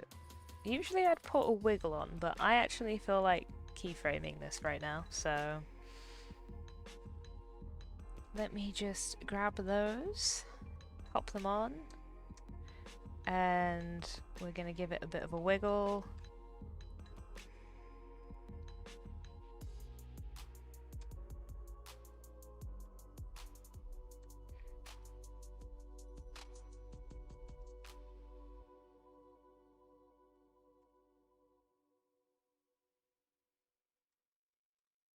Oh gosh, not cut. That was the wrong one. I meant copy. Bloop. There we go. I think just a little jitter adds to it. Zap. It's changing. It's alive. It's alive. Because this needs to loop though, it will need to zap it back. But now that we've got the zap done, it should just be a case of doing this again, but the other way around. Zap. Thank you. And then we'll pop the lightning bolt behind our spider friend when I've pre-comped it. So it will need, if I'm gonna do it every 5 seconds,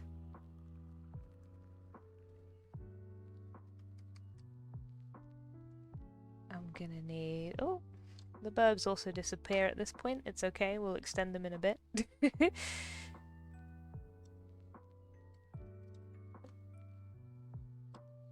need to pop the angel back there. Funnily enough, you're reading Frankenstein at the moment. Good timing. This works out. So this is... Oh, okay, so this starts 1, 2, 3 frames before this. Okay, so 1, 2, 3. So we need those there. And then this needs to be a frame afterwards. Lining that up. And then I've got these two bits that need duplicating. And that's in line. Excellent. That makes things easier for me. And then hopefully everything should be lined up where I need it. It looks a bit weird because the birds are also disappearing. I'm going to just turn them off so that doesn't distract me. Yeah. Nice. I think we've got a loop happening. But in order to make it an even loop, I'm going to just see where this ends. I'm going to take it from 10:15 because that's an easier number to remember. That's halfway through. And if I take it from 15 here, that will be even. So we'll have an even 10 seconds.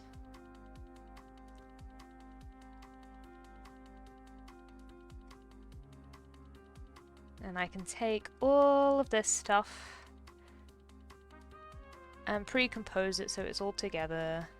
Nice transformation. And if I trim this, we've just got a loop of this on its own, so I don't have to worry about it if I need to go in and change it. And then I can take this and pop it under the spider machine.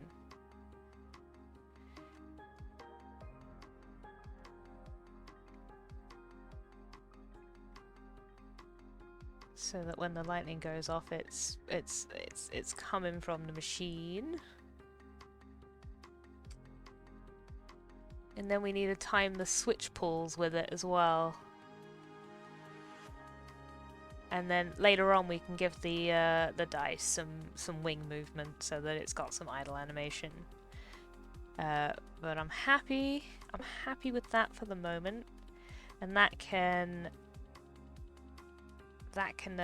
just be how the thing I time everything else by, I think. So what I'm gonna do is I'm gonna enable time remapping, and that just lets me loop it. So I'm going to put a loop command in. So now this will just loop forever throughout the timeline, so I don't actually have to think about it now. It's just going to be changing every 5 seconds. So, all good. Can other things on the table shuggle? Might be against simple aesthetic. Do you mean like get zapped? Because I was thinking like the eyeball would just kind of idly float around and look.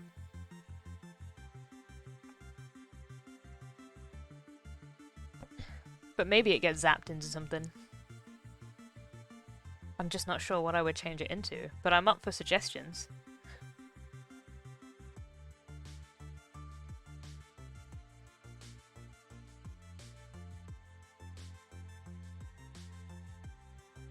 Oh, the colour of the liquid changes. That's fair. That might be something. I mean, that's pretty easy.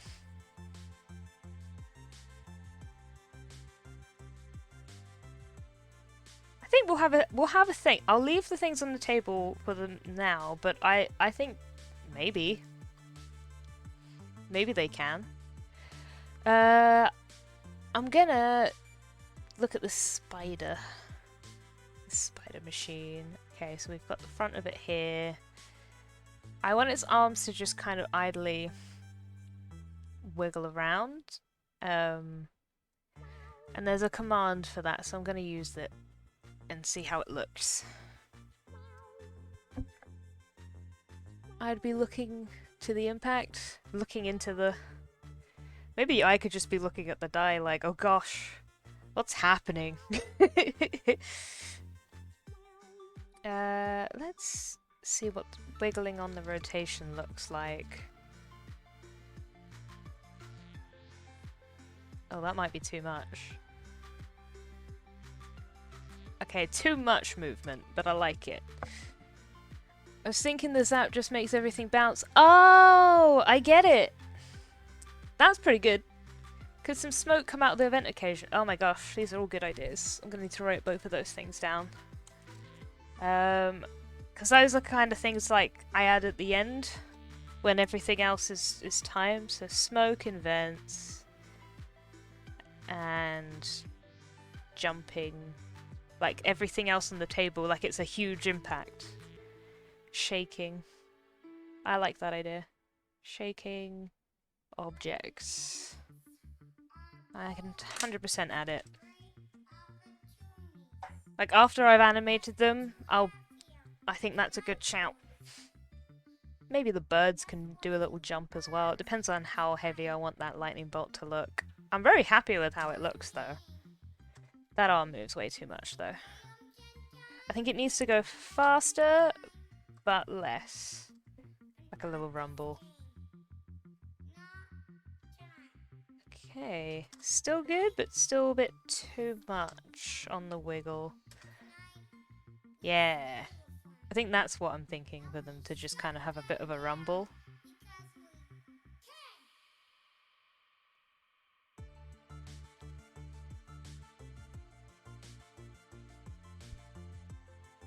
All looking great, really enjoy it. Thank you.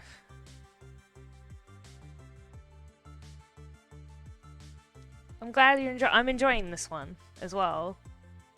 It's nice because of the other one that I did last week. Like I'd kind of already started, so it was nice to do one from the beginning.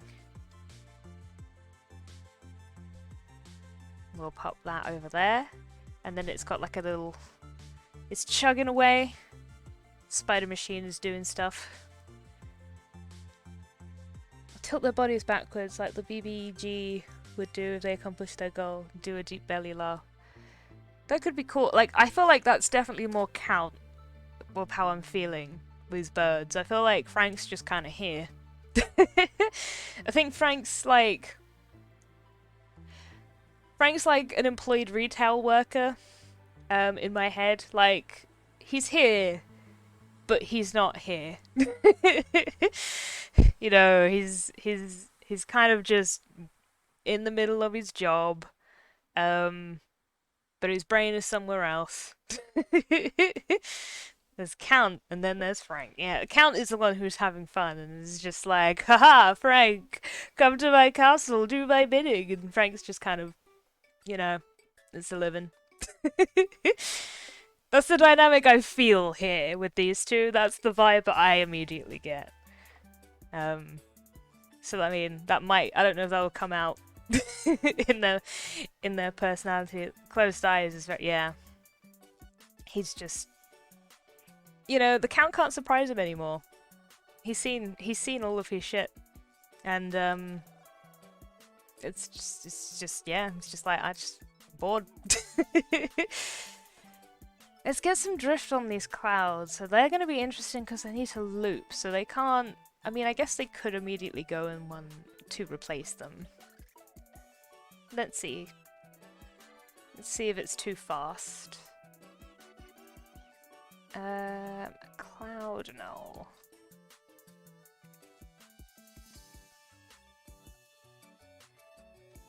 Duplicate them. Pop these on the null. And then let's move this one all the way over here. Pop, and then we can attach the other two. And we should have a loop. But how does it look? Oh no, that's not that fast. I think that's a good drift. We just have those there. Yeah, they're not, there's nothing else to complicate it. I think that looks okay. Yeah. We got some nice cloud drift going on. While I remember, because I've already done it, I'm going to take the sneaky werewolf and witch from this frame. This one is the one that I've... This is an end screen that I've done earlier, which has a lot going on, so it chugs quite slowly. But there is a secret werewolf and witch just in the corner. They just fly by here, and then the castle is up here. So it's all very in the background. It's all very hush. We're gonna take this secret witch. Pumpkin Burb, I think, is low-key my favourite one.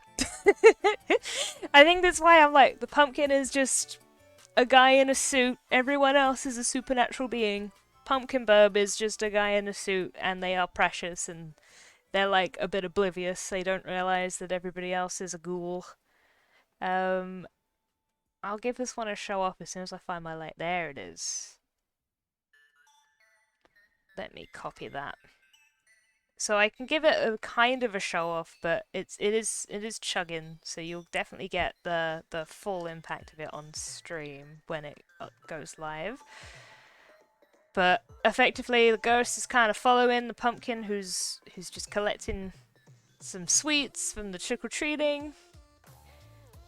And there's the ghost decides to give him a little tappy tap on the back, and then he goes around, and the pumpkin bird's like, who did that? Where is it? And then the ghost steals one of his little sweets and poofs away, and then the pumpkin bird has no idea what's happened, and this kind D12 gives him the sweet that he lost, and the cycle begins again. I was like, this is like the GPG screen. You know, it's like it's lighthearted. There's like, it's trick or treat themed. It's like, I'm sure there's gonna be a very cute game that's kind of more like a kid-friendly thing. So here's like a kid-friendly vibe. This one still isn't finished.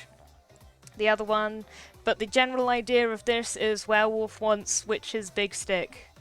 So the witch is like, you get away, don't you do it. And then the werewolf jumps up and they fight over big stick. And that's where I've gotten to that one. But I was having a lot of fun with that one last week, but I was like, I really need to get this one started. And yeah, this one is experiment on dice. So I think we've gotten some good stuff. Let's get this witch in. We need to change the position though, and the rotation, and that fill color, because that is the wrong fill color. We need it to be this color now. So, because I just thought it would be a fun thing if we, like, had the others kind of just in the background of what was going on in the other slides. We'll pop this one at the 10-second mark, because why not? We'll just have these guys float past. You know, I'd like to think that they've made friends at this point, and the witch is giving the werewolf a ride, like the werewolf's calmed down a bit. What's that speed like? I think that could be a good speed. You know, it's like enough to notice that they're in the window, but not enough to draw your attention away from what will be Count and Frank. Yeah, no, I think that's a good speed. Nice.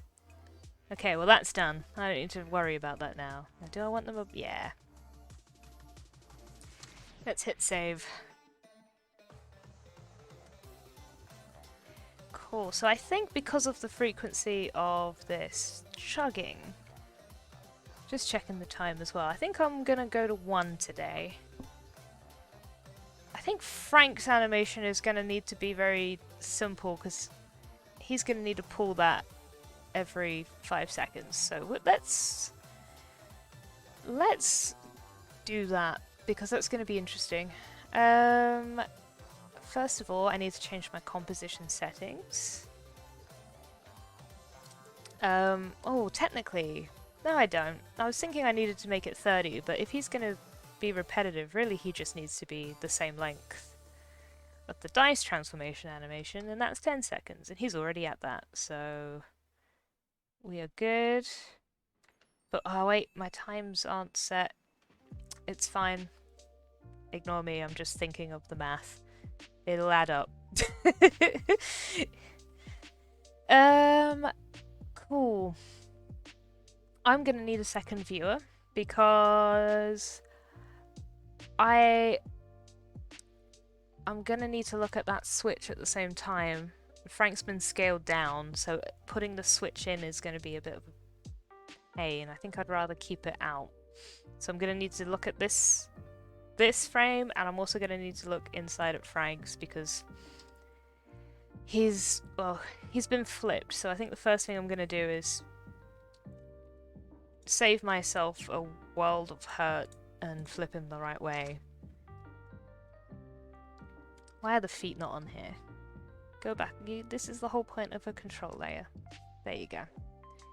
And then I'll flip him back where he should be there. There we go. It's a lot of flipping. A lot of flipping the bird. Okay. So I need his back wing, which I know exists. Oh,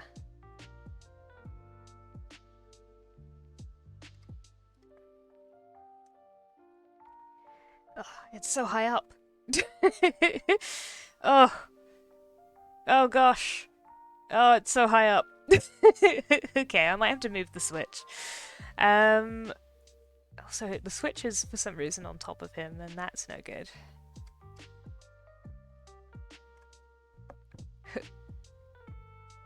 Flip with beak. Flip with beak. Oh, I get it. Maybe. Or make him jump. Both of these are good choices. I kind of like the jump because I don't like. I haven't done it here because he's not been posed, but I like the whole idea that Frank doesn't bend his knees. So I feel like maybe the pecking would be a good shout because a jump requires a lot of. To sell a jump, you kind of need the knee bend, and I really don't want to bend Frank's knees, because I just imagined as part of his Frankenstein aesthetic, he doesn't have good joints. Yeah, we can try pecking. Neck. So either that or he just maybe he's like hanging on it or something. Let's move him a tad closer. Because I could always move the switch down a little bit so it's in line with his beak there. And then if someone's got an open beak that I can steal. Who has it? Ghost.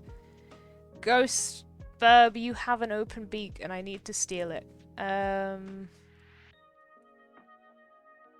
Ghost, I think it's in here. You don't have a line, which is a little bit annoying, but I know that you have. I know you have an open beak. There it is. Give me your beak.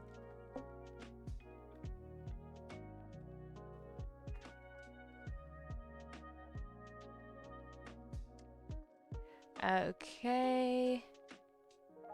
Back to Frank.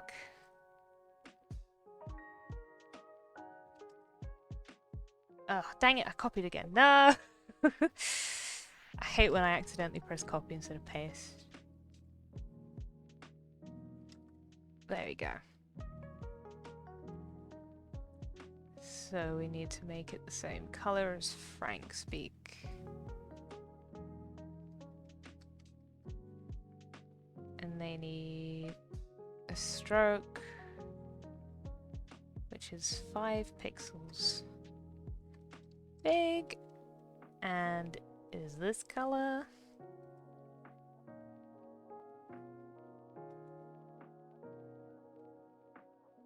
And for some reason I've already got the opacity set up, but let's turn all that off for now. Aha, but yes, I think we can operate this like with the beak, so we can like just move his head up and then his head down. I think that was a good shout. Thank you.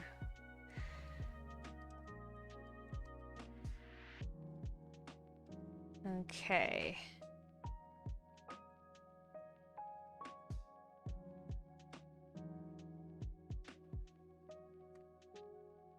Excellent. And then I'm gonna need to just move that over a bit.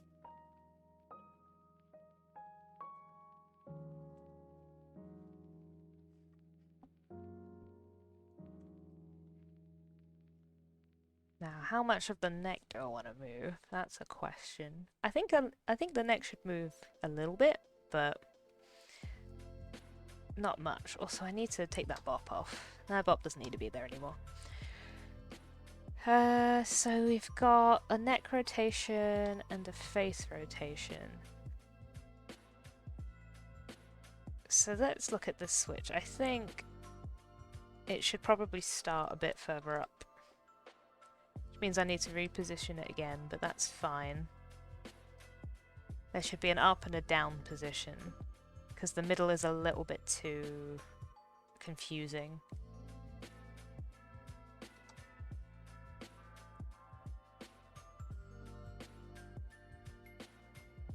Okay. Neck, not position, rotation. Let's see what we can do here. So I think, if anything, it would be further away.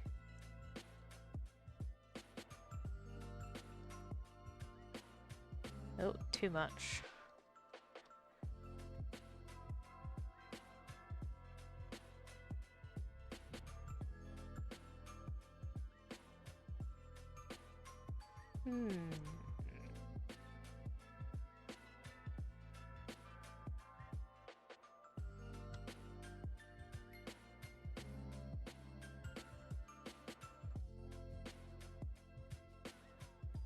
No. Okay. So we start him up there.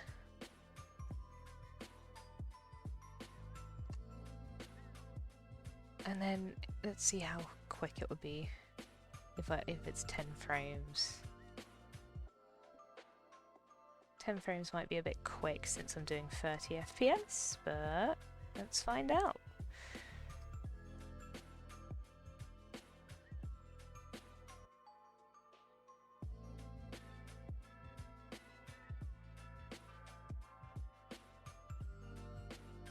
I think no, that's good. I think 10 frames it is. Right, Frank, let's get you here. And I'm gonna try my best to not move the control.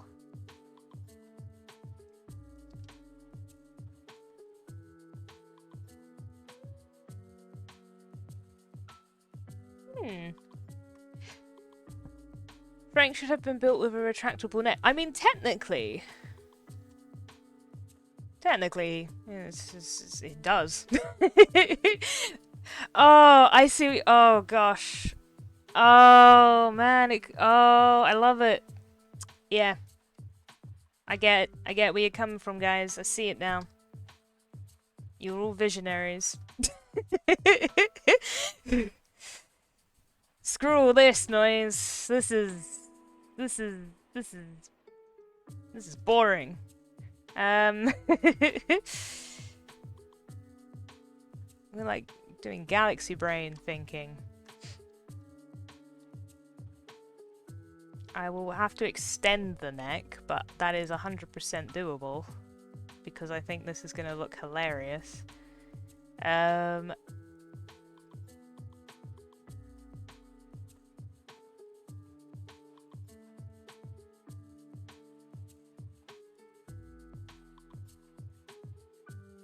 Okay.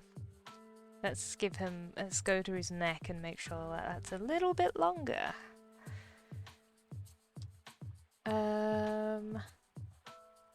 Now what would be the best way? Gun force, yeah. It's like, you know, sometimes I get a bit caught up in like, you know, the principles of animation and how things move, and then when it doesn't really need to move that way because it's a cartoon. Okay, now is the neck going to be too long when it comes down? No, perfect. Wow. Oh my gosh. Let's see what that looks like with the switch. Wow. Oh my gosh. I love it. He's beautiful. That's exactly what I wanted. Okay. And this will be much easier to time because it's just a few keyframes, so I need to just make sure it's in line with the lightning. So it needs to go just before the lightning comes on, and the lightning comes on first. Where? Oh my gosh. At 5? Oh, there it is. So its first frame is here. So I want this animation to finish here.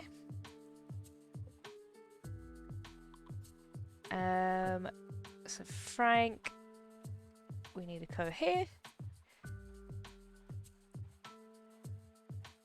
So we go, wah. Excellent. I'm glad that you're all excited because I'm very excited. Thank you guys, that was a great suggestion. And then, aha, the second one. We just need that first frame of the lightning by itself. And then we need to just reverse it. Frank.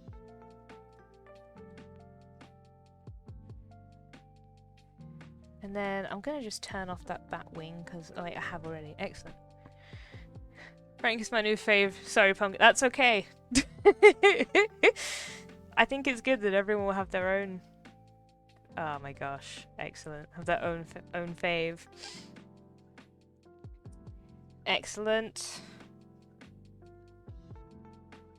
And then the next time we need it, just for looping purposes, would be it will end here. So 10 frames along is here. That's where I need the loop to be. So I think I'm going to just take Frank and the switch and pre-compose them. Frank and switch. There we go.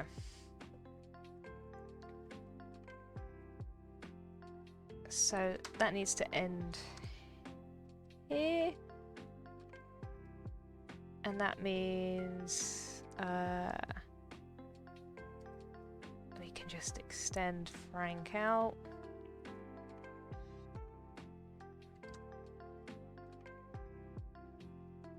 So that that's timed correctly.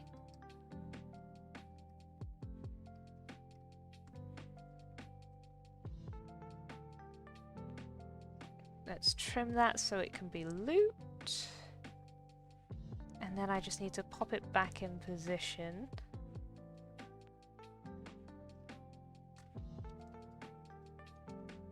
There. And then let's give that a loop. And if all has gone well, I mean the last frame is always a blank one for some reason, it's really annoying. But if all's gone well, that should time up now with the lightning, which means I don't need the second frame anymore. And I can zoom in a bit because we're just looking at this side of the screen. Let's see. Strike and strike. Ooh, not quite. Okay. A little bit of timing issues on that second bit. Cool. So that second bit needs to change.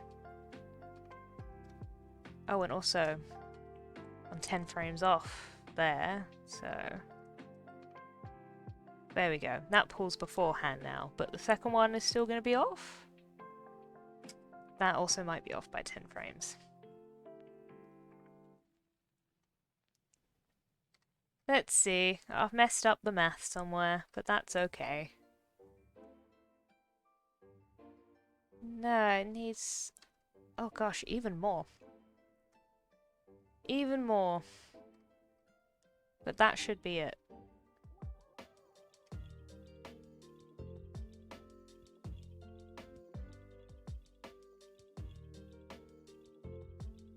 Or not. Hang on, hang about. I think I had it right a second ago. Yeah, okay. I think we've done it.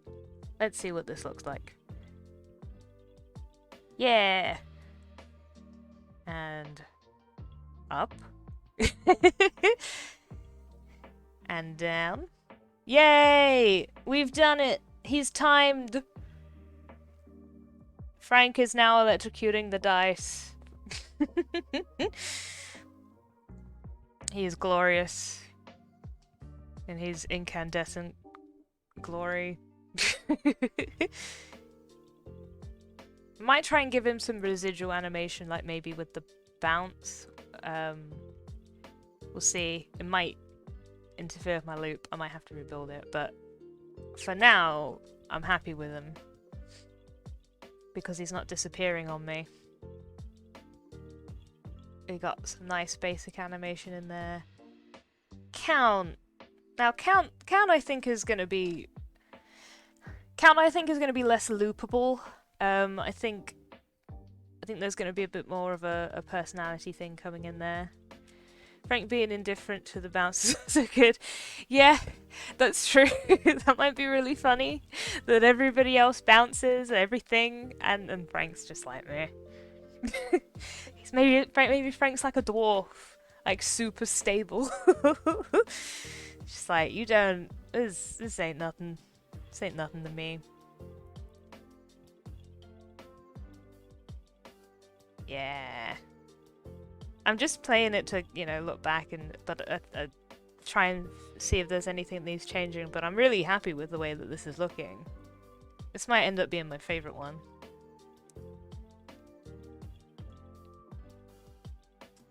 Because of the bounce, it just looks like Count spawning in. Okay. Count. Oh gosh, Count. You've got... Like, there's gonna be some interesting things. First off, yeah, I don't think Count's gonna be loopable, because I think he's gonna have a bit too much personality. Like, overall, for the 30 seconds, it'll loop, but I don't think there'll be any, like, small loops in between. So I'm gonna have to change the comp size from 10 seconds to 30 to match. And I can finally take that wine glass off of the floor, I think. Let's unlock his, like, little leggies. Cool. And let's get rid of that bounce, because I know he works. But are the feet on the control there? That was the last thing I forgot. Oh well. It's all good. So let's give him... Let's put that glass in his hand.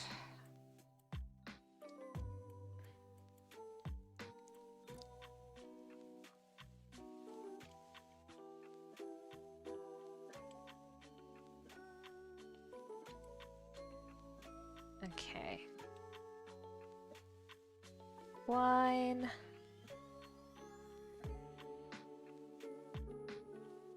There we go. This feels a bit better now. Now it's not just on the floor. So maybe because I think it would be good to have count-react to the lightning, even if it's just a bounce. I'm gonna just go back and mark where those bounces would be. Let's close all these other things that I don't need to look at anymore. Okay, so lightning goes off here. I'll mark the first point of lightning, or the bounce would probably happen as it properly strikes. So here, I think the first frame of when it goes dark.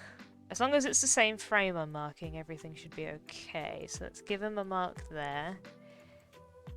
Oh, no, not you, Ghost. No! It is not your time, Ghost. Ghost just likes stealing the limelight. I'm convinced of it. Okay, so the first frame of that, so there we go. There.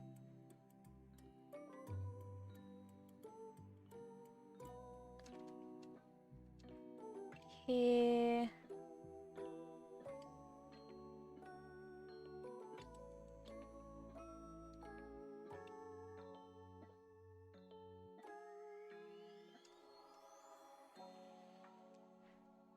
Oh, no, it's... there we go.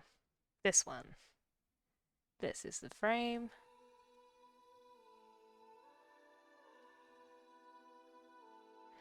The ghost could come through the mouth of the spider thing.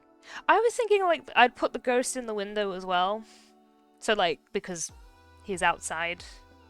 Like, I'd just have him kind of appear. Scott, thank you for following.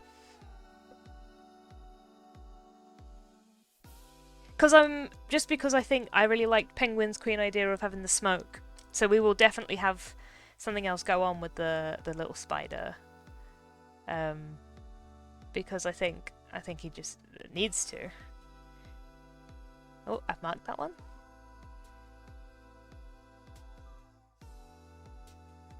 But the ghost will appear. I don't think I'm going to be able to squeeze the pumpkin in because he's too pure.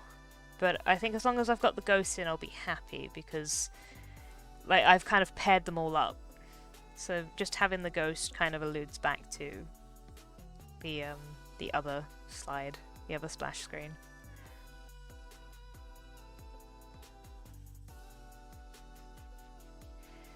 And is that the last one, or is there one other cheeky one?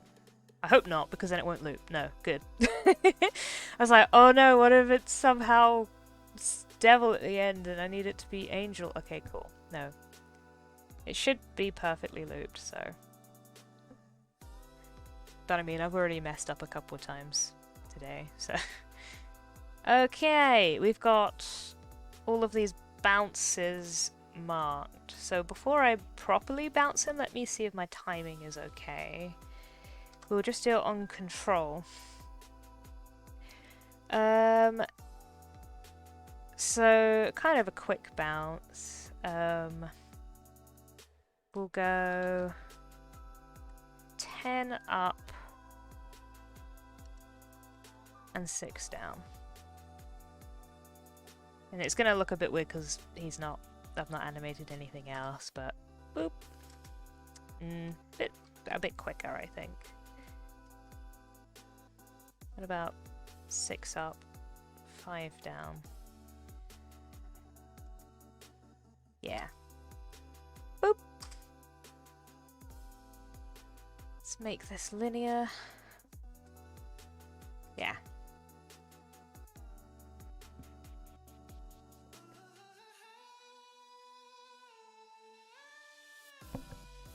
Copy and paste this into here. And then we'll see if I need to move that back a bit. Okay.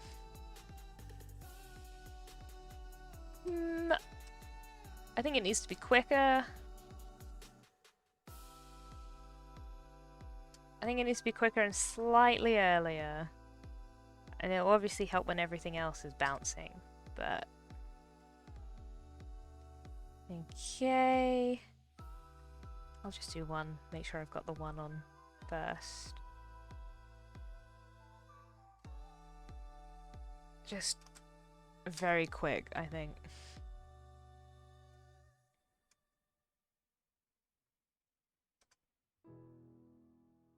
Okay, I think that's the speed. I'm gonna just copy and paste that out here so that I've got like it evenly spread, and then I'll shove everything over.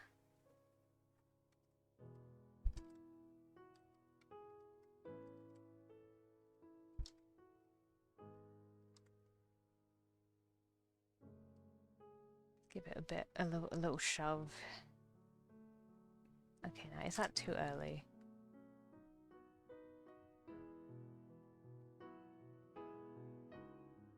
Maybe not. What do you guys think? You think that's timed okay? It's hard to tell because he's static. But I think if everything else jumps at that time as well, like I might give the table a bit of a oomph. I think I'll leave him here for now. I'm just happy that he doesn't disappear now. I think it helps just see how things are going.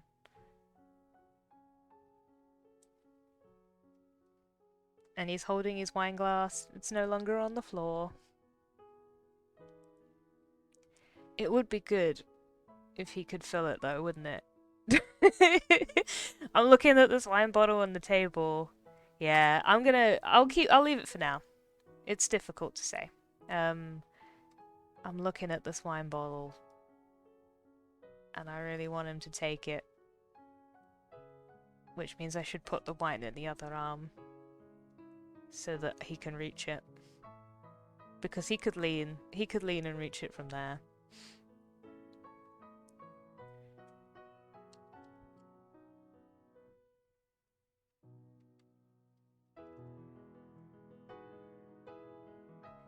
Imagine there being a loud noise coming from the machine, so he could just be jumping because of that. It could be. Spills his wine on a bounce and then that's a good shout. That could be quite fun. Animating liquid. Oh, but I think I could do it. I think I've done that a little bit. I've definitely animated liquid more than I've animated lightning. Could one of the lightning bolts knock over the wine bottle and fill it for him? Maybe. That seems a bit more complicated. But it is a way that he doesn't have to then pick up the bottle. I'll have a think, but I think you guys are onto something with the whole that he jumps, spills his wine, and then refills it. Maybe he, like, while there's a jump happening while he's refilling it, and he's like annoyed by it. Let's rotate that back. Oh wait, let's detach the wine glass first, and then rotate it back for later. Pop the wine glass up here, and then the wing front needs to kind of go at the big front. Wine glass slightly behind it. Yeah. I'm okay with this because then we've got more of a... We've got room for him to do something with this bottle.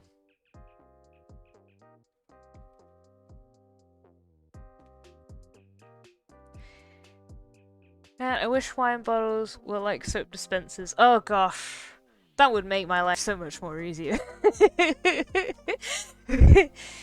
I love it when you guys pointed out, wait, you could just move his neck up and down, you dummy. I was like, oh my god, that's 2 keyframes. That's so easy. But like, it's just, yeah, blew my mind. But I think it's just the size of everything that's going to be interesting, because That and I have the wine outside of the comp, but I'm okay with that because if I really need help, I can parent everything to a null. Basically, I can create a control that connects them via despite the fact that they're in different compositions. I don't know how to say anything any less technical, so I apologize. But it should be okay. It's just that that bottle is very big, and the wings don't have a lot of scope for movement. But what I did on this one here with the ghost, it's hard to see because he's a ghost and he's supposed to be very, very incandescent. I think it's less incandescent when I go in. I animated his hand. Yeah, it's much better to see here.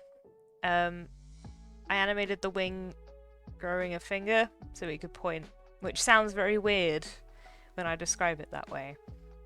But it gives him more of a thing. Like, so I'm okay with breaking the shapes. Like, maybe I'll give Count some sort of thumb or finger. Not a lot, but enough to make it easier. Because I think he's fine just holding the glass, but pouring the wine might be an interesting conundrum. But I'm looking at the time and I'm like, I don't want to start that because I've got coming up to 15 minutes. So what I might do is just, I'm looking at this eye, being like, I can get this eye bobbing and looking around in 15 minutes. So I'm gonna get this eye done. And then I think that should be it for today. This is the pupil, so that's the only one I'm gonna need separately.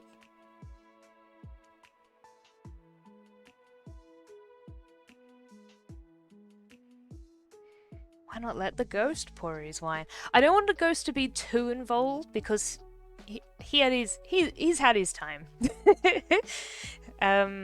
Or the wine bounces out and lands in the glass. Maybe. Yeah, because that was very similar to what I think Jupiter Spire meant with the whole the bouncing. That certainly does get rid of that, but I think I'm gonna have to have a play because there's a lot of scope for how that's gonna animate, and I'll try a few different ways, I think, and see how that works out.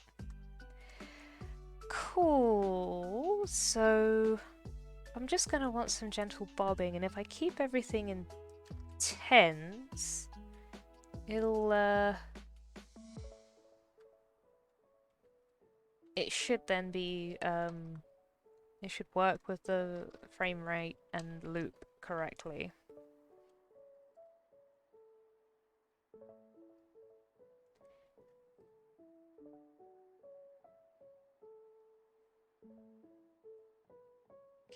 Let's make those linear.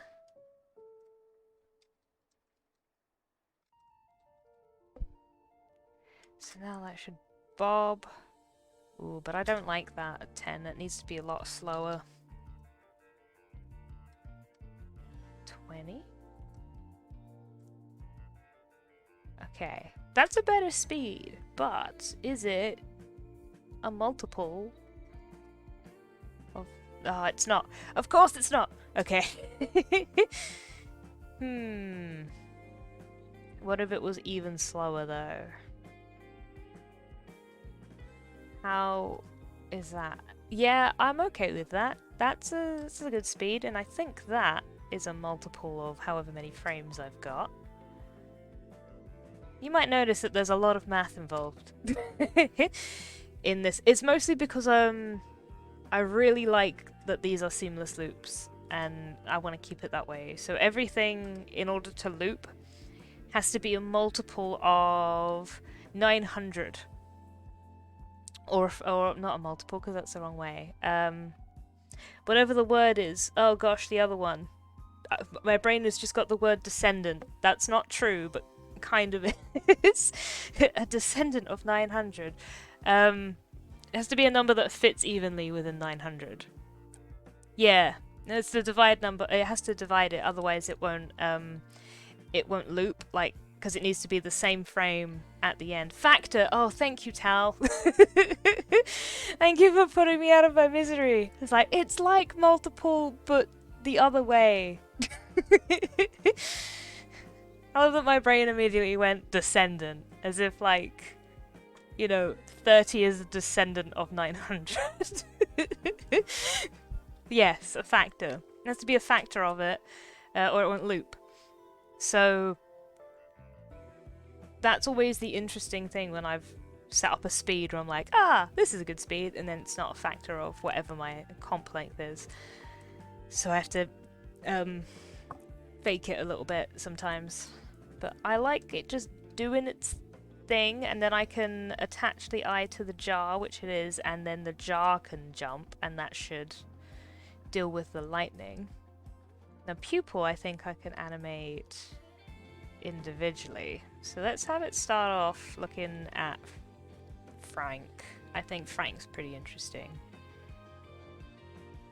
And then the lightning strikes. And I think there could be a moment of wow. There. It just shoots in. And then maybe has a quick look around.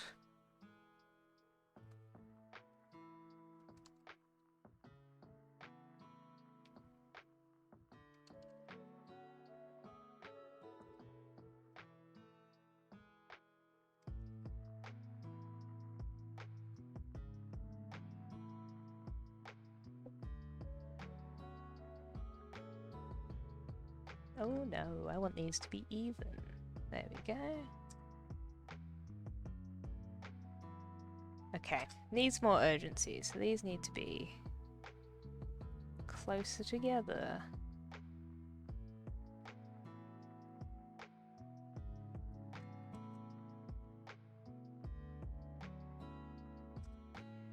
You seeing this? And I think what will help is if it dilates a bit, and all I really want then is for it to scale. So if I get the scale going,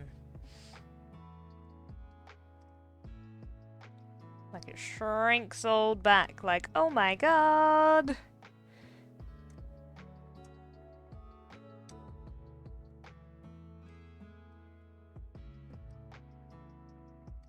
And then it can come back in, into focus there, down, up.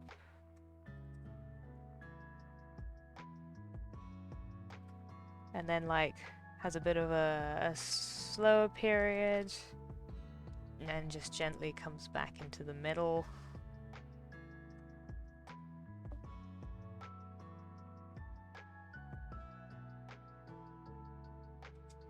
And then, yeah, just in time for the lightning to strike again. Well, we'll scale it down again. Ah!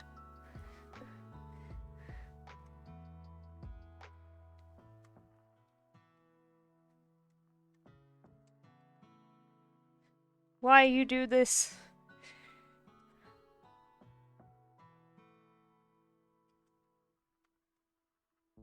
Ooh, I think it should do like a little shifty side to side thing.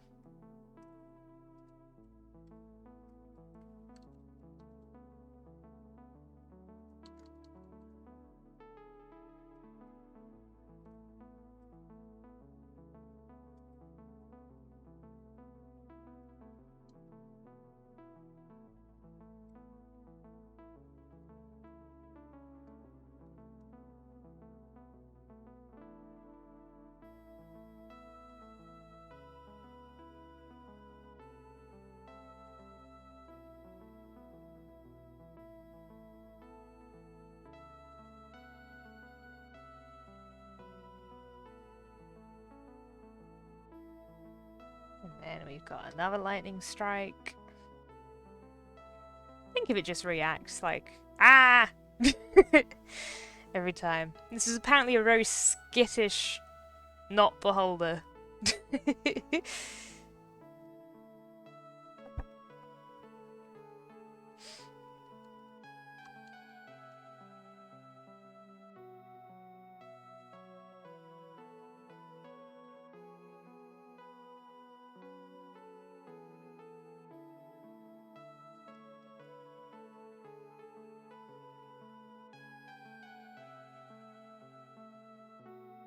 Memory of a goldfish, yeah. Maybe it's like a little beholder goldfish. It's like a little pet.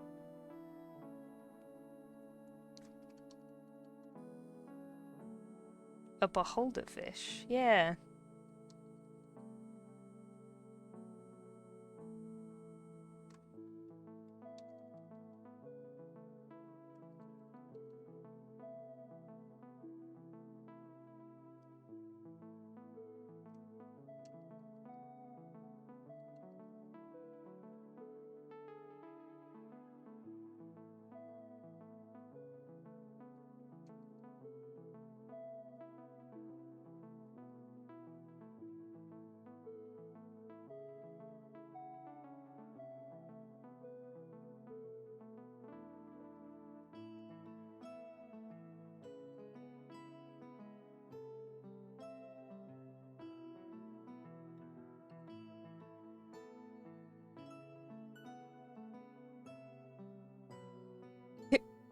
You are free to use it in your campaign. Wow, it sounds adorable.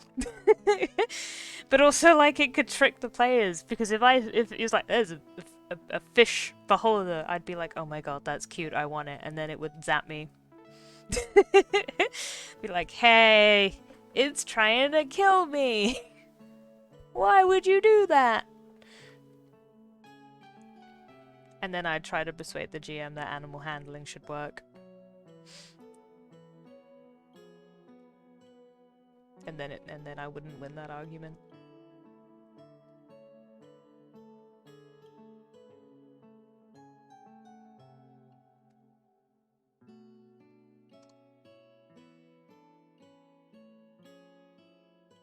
You try to handle the eyeball. It is not happy.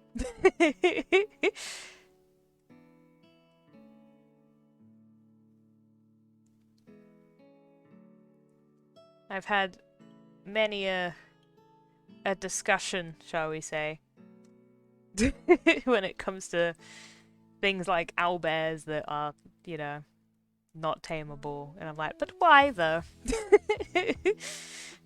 You say not tameable. What if I made friend?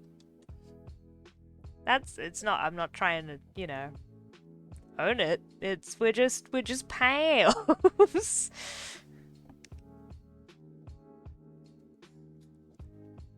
And, you know, sometimes people go with it, and sometimes people tell me to sit down. And it's like, fair enough.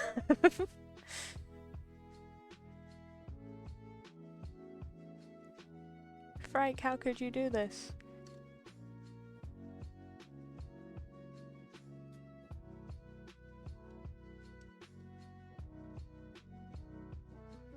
I'm a big fan of anything that can't talk being handled into a pet. Yeah, like, I guess it depends on the level of sentience for me. Like, if it's sentient, then friend. If it's, you know, got more of an animal brain, then I'm like, oh man. This is gonna be great in my Pokemon collection.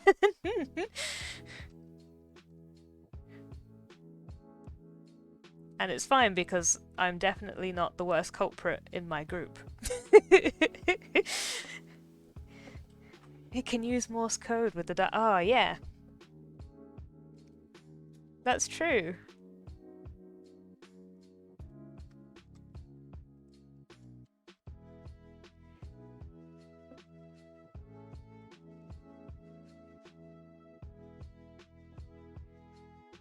I think one time I at least want to have it kind of smile with its eye in a way that it looks like the pupil.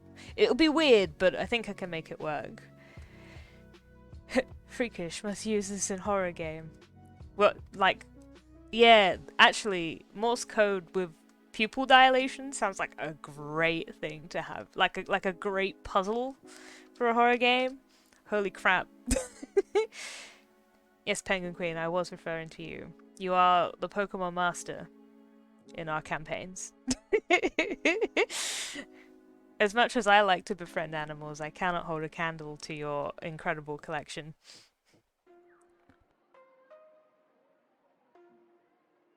It knows something they need to know. Yeah, like... Oh gosh. Yeah, like, I'm imagining... I know it's a terrible movie, but you know, like... If you've seen The Wild Wild West... If you haven't, you don't need to. There's a scene where they are looking through the eyes of a severed head to see the last thing it saw, which doesn't make any sense. But I'm just imagining like a severed head which is like eyes, like for some reason, some necromancy maybe, is like twitching in Morse code. Oh, it's so creepy. But I love the idea of it just being super creepy. When's the next lightning? The lightning is here. I think that's where Wild Wild West got it from, but you know, it's not the biggest problem that thing has with that's not the biggest problem that movie has.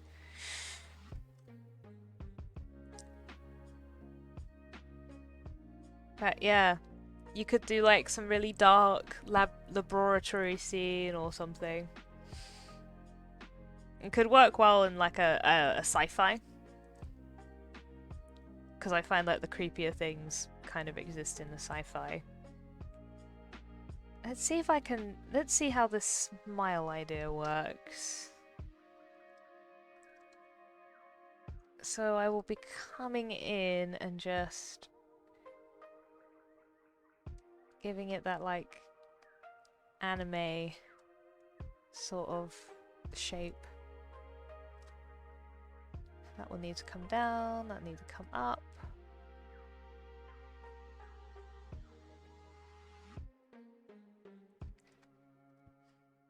Because it doesn't have eyelids.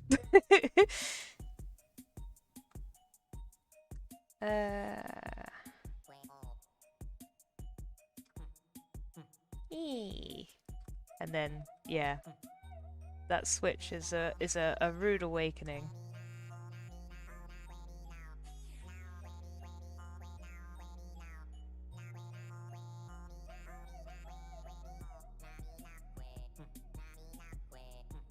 Like, ah!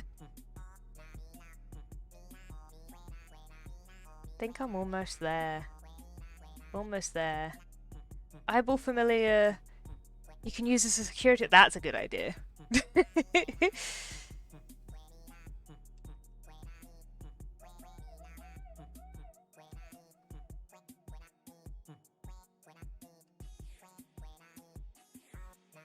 You can literally have eyes in the back of your head. If you like have some sort of some strange hat that you can secure it to. And then like train it to run into a button or something if it sees anything. Top hat. That would be quite dapper.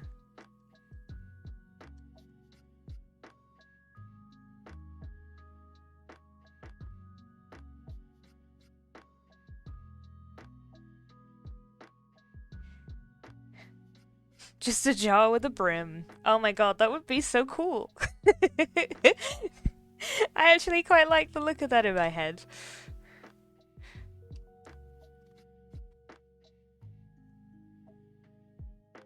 It's like still shaped like a top hat, but it's full of water.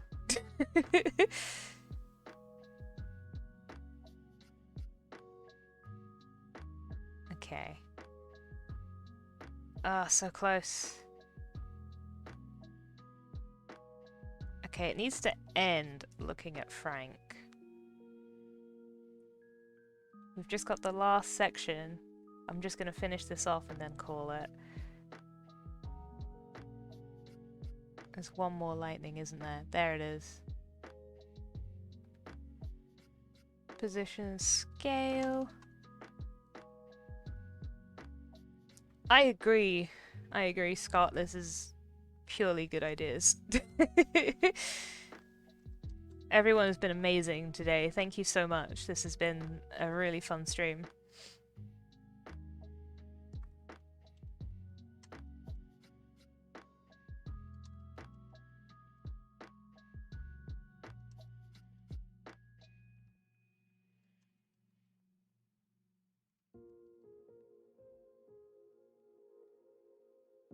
Thank you, Whale. I'm glad it's been fun to watch. I'm glad that it's inspiring.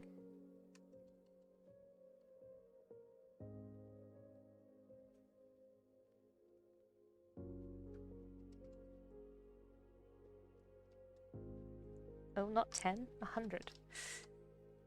After Effects is quite an intimidating piece of software, I think, but it's super powerful and it's not too bad. I would say once you get used to it.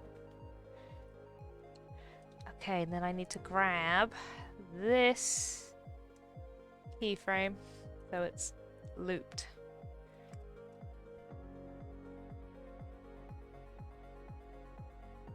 There we go. I think I'm gonna hit save. I think that eye is looped now. Let's have a little look.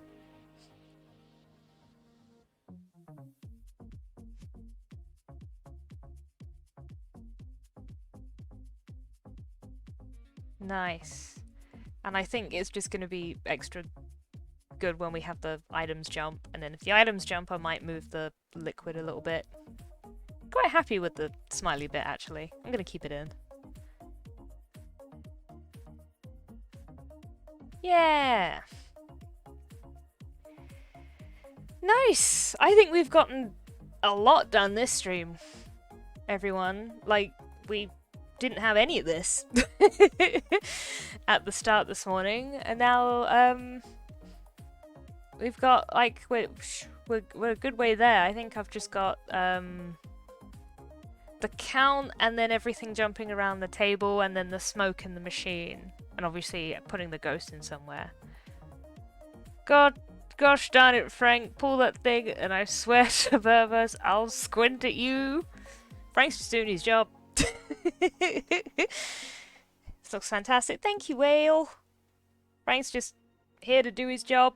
He's tired of the Count's shenanigans and he ain't gonna take it no more. He's gonna pull that leather. But I'm very excited with this one. I think this one's gonna look fantastic on stream. So yeah, well, I'm just gonna leave this on loop. I will be streaming next week. I'll be finishing off all of these Roll for Good stuff next week. That'll be the 17th. Same time, 10 AM BST time zone. I won't be streaming on the 24th, and I won't be streaming on the 31st because the 31st is the Roll for Good stream.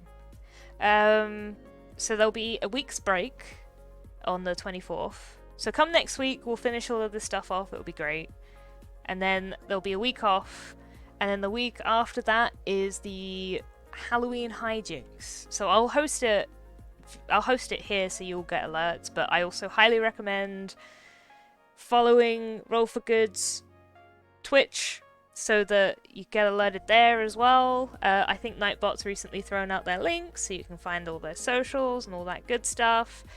I draw a lot of these burbs because I have so much fun with them. So if you follow on Twitter or Instagram, you can see more of them and you get updates. The player sign-ups have been out. I don't know if there's still time to enter. I'm not entirely sure. I've not seen an announcement saying it's closed, so if you wanted to throw your hat in, we need players. Tower's confirmed. We need players. Go sign up if you're interested. You could end up at my table, you could end up on any of the other great tables that are going to be out there. I know very little about their games, so that'll be really fun to watch for me as well. Or just come along and join the Discord to stay informed and just see what we're doing behind the scenes. It's all good. Either way, I am definitely going to call it there. Thank you all for joining me. It's been a lot of fun. Thank you for all your helpful comments. It's been a blast. And I'll be back. I'll be back next week. Where is my stream? There it is. Thank you for watching, everyone. Have a good rest of your weekend. Make sure you drink water and take your meds and have a stretch. Bye!